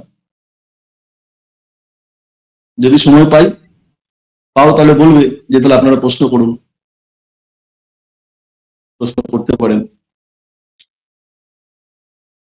বেশ, প্রশ্ন তো ওরা এমনি করবেন আপনাকে। ঠিক আছে, তাহলে আমরা একেবারেই শেষ প্রান্তে এসে গেছি। আমরা প্রচুর প্রশ্ন পেয়েছি, দাদাও খুব শান্তভাবে আমাদের সমস্ত প্রশ্নগুলো শুনেছে, এবং আমরা সত্যিই খুব লাকি যে আমি তোমাদের শুরু থেকেই বলছিলাম যে দাদা ভীষণ এনার্জিক, তোমরা মন দিয়ে উনি পড়াশোনা করেন, তোমরা চেষ্টা করো যত ভালো প্রশ্ন তোমাদের আছে করো, তোমরা করেছো খুবই ভালো। তোমাদের ফিডব্যাকটাও পাচ্ছি, তোমরা বেশ থামস আপ দিচ্ছ, অনেকে লাভ রিয়াক্ট দিচ্ছ, তো নিশ্চয়ই দাদাকেও এটা খুব দাদারও ভালো লাগবে যে, এবং যদি আমার মনে হয় যে একজনও যদি মোটামুটি বোধহয় 50 জনের মতো আজ ক্লাসে জয়েন করেছিল, লাস্ট দিনও এরকমই ছিল সংখ্যাটা, আমি দেখতে তখন ভুল করেছিলাম, কর্নারে আসলে লেখা রয়েছে, তো আমি একটা সময় দেখলাম 46-এর মতো ছিল, তো ধরে রাখছি রাফলি 50 জন জয়েন করেছে। তো 50 জনের মধ্যে যদি একজনও যদি চাকরি পায়, আমার মনে হয় এটা দাদাকে ভীষণই আনন্দিত করবে ব্যাপারটা, যে ওনার আজকের যে ইনপুট গুলো সেগুলো কিন্তু আমাদের চিন্তা ভাবনাকে শেপ করবে, এবং আমরা আমাদের টিচিং স্কিলকে শেপ করবে, এবং এটা সত্যি মানে অ্যাটলিস্ট আমি এই জায়গায় বসে থেকে ফিল করতে পারছি যে এটা সত্যি খুব আনন্দের একটা বিষয় হবে। তো দাদাও নিশ্চয়ই খুব এটা উপভোগ করবে। তোমরা যদি সাকসেস পাচ্ছ অবশ্যই দাদার সাথে কন্ট্যাক্ট করো, জানিও অ্যাটলিস্ট যে তার ক্লাস লেকচার আর এই ইন্টারভিউ আমরা যেটা ওনার কাছ থেকে শুনলাম, কনভারসেশন হলো, কিভাবে তোমাকে উপকৃত করলো, এবং ফাইনালি চাকরি পেলে তো অবশ্যই সেটা আনন্দেরই খবর হবে। যাই হোক, আর বিশেষ কিছু বলছি না। আমি মইদুল দাকে অসংখ্য ধন্যবাদ জানাই যে তুমি সত্যি আমার অনুরোধে এসেছো, একবারও তুমি না বললে না, তুমি সঙ্গে সঙ্গে রাজি হলে, আসলে এতক্ষণ সময় দিলে, তুমি প্রিপারেশনও নিয়েছো আশা করি, এবং অনেকটা সময় তোমাকে নিজেকে মানসিক ভাবেও তৈরি করতে হয়েছে, যদিও তোমার এগুলো সবই তৈরি, আলাদা কিছু আমার মনে হয় না যে সে তৈরি করার কিছু ছিল, বাট তারপরেও আমি ধরেই নিচ্ছি যে তুমি একটা সময় নিজের আমাদের জন্য বরাদ্দ করেছিলে বাড়িতেও, এবং এখানেও দিলে, আমাদের প্রশ্নগুলো ধৈর্য ধরে তুমি শুনলে এবং উত্তরগুলো করলে। আমরা সত্যি খুবই আপ্লুত, আনন্দিত যে এতগুলো বিষয় আমরা আজকে জানতে পারলাম। এর আগেও আমাদের হয়েছে এই রকমের কনভারসেশন, বাট এত কিছু বেরিয়ে আসেনি, ছেলে মেয়েদের মনেও এই ধরনের প্রশ্নগুলো আসছে, তারাও জিজ্ঞেস করার সুযোগ পায়নি, কম সময়ের জন্য হয়েছে, বাট তুমি 1 ঘন্টা 45 মিনিট আমাদের সময় দিয়েছো, সত্যি এটা আমাদের জন্য অসংখ্য অসংখ্য। আশা করবো আমরা দাদা যেগুলো আমাদের বলেছে সেগুলো মাথায় রেখে আমরা আমাদের বেটার পারফরমেন্স দেওয়ার চেষ্টা করব ইন্টারভিউ বোর্ডে, এবং সাকসেস হওয়ার চেষ্টা করব। আমি সকলকেই শুভেচ্ছা জানাচ্ছি, সকলের ইন্টারভিউ ভালো হোক, এবং সকলকে ধন্যবাদ জানাচ্ছি আজকের ক্লাসে জয়েন করার জন্য। বিশেষ ধন্যবাদ জানাই আমাদের স্পেশাল গেস্ট আজকের ডক্টর শেখ মইদুল ইসলাম স্যারকে। ঠিক আছে, তো থ্যাংক ইউ সবার জন্য শুভেচ্ছা রইল, ভালো থাকবেন, গুড নাইট।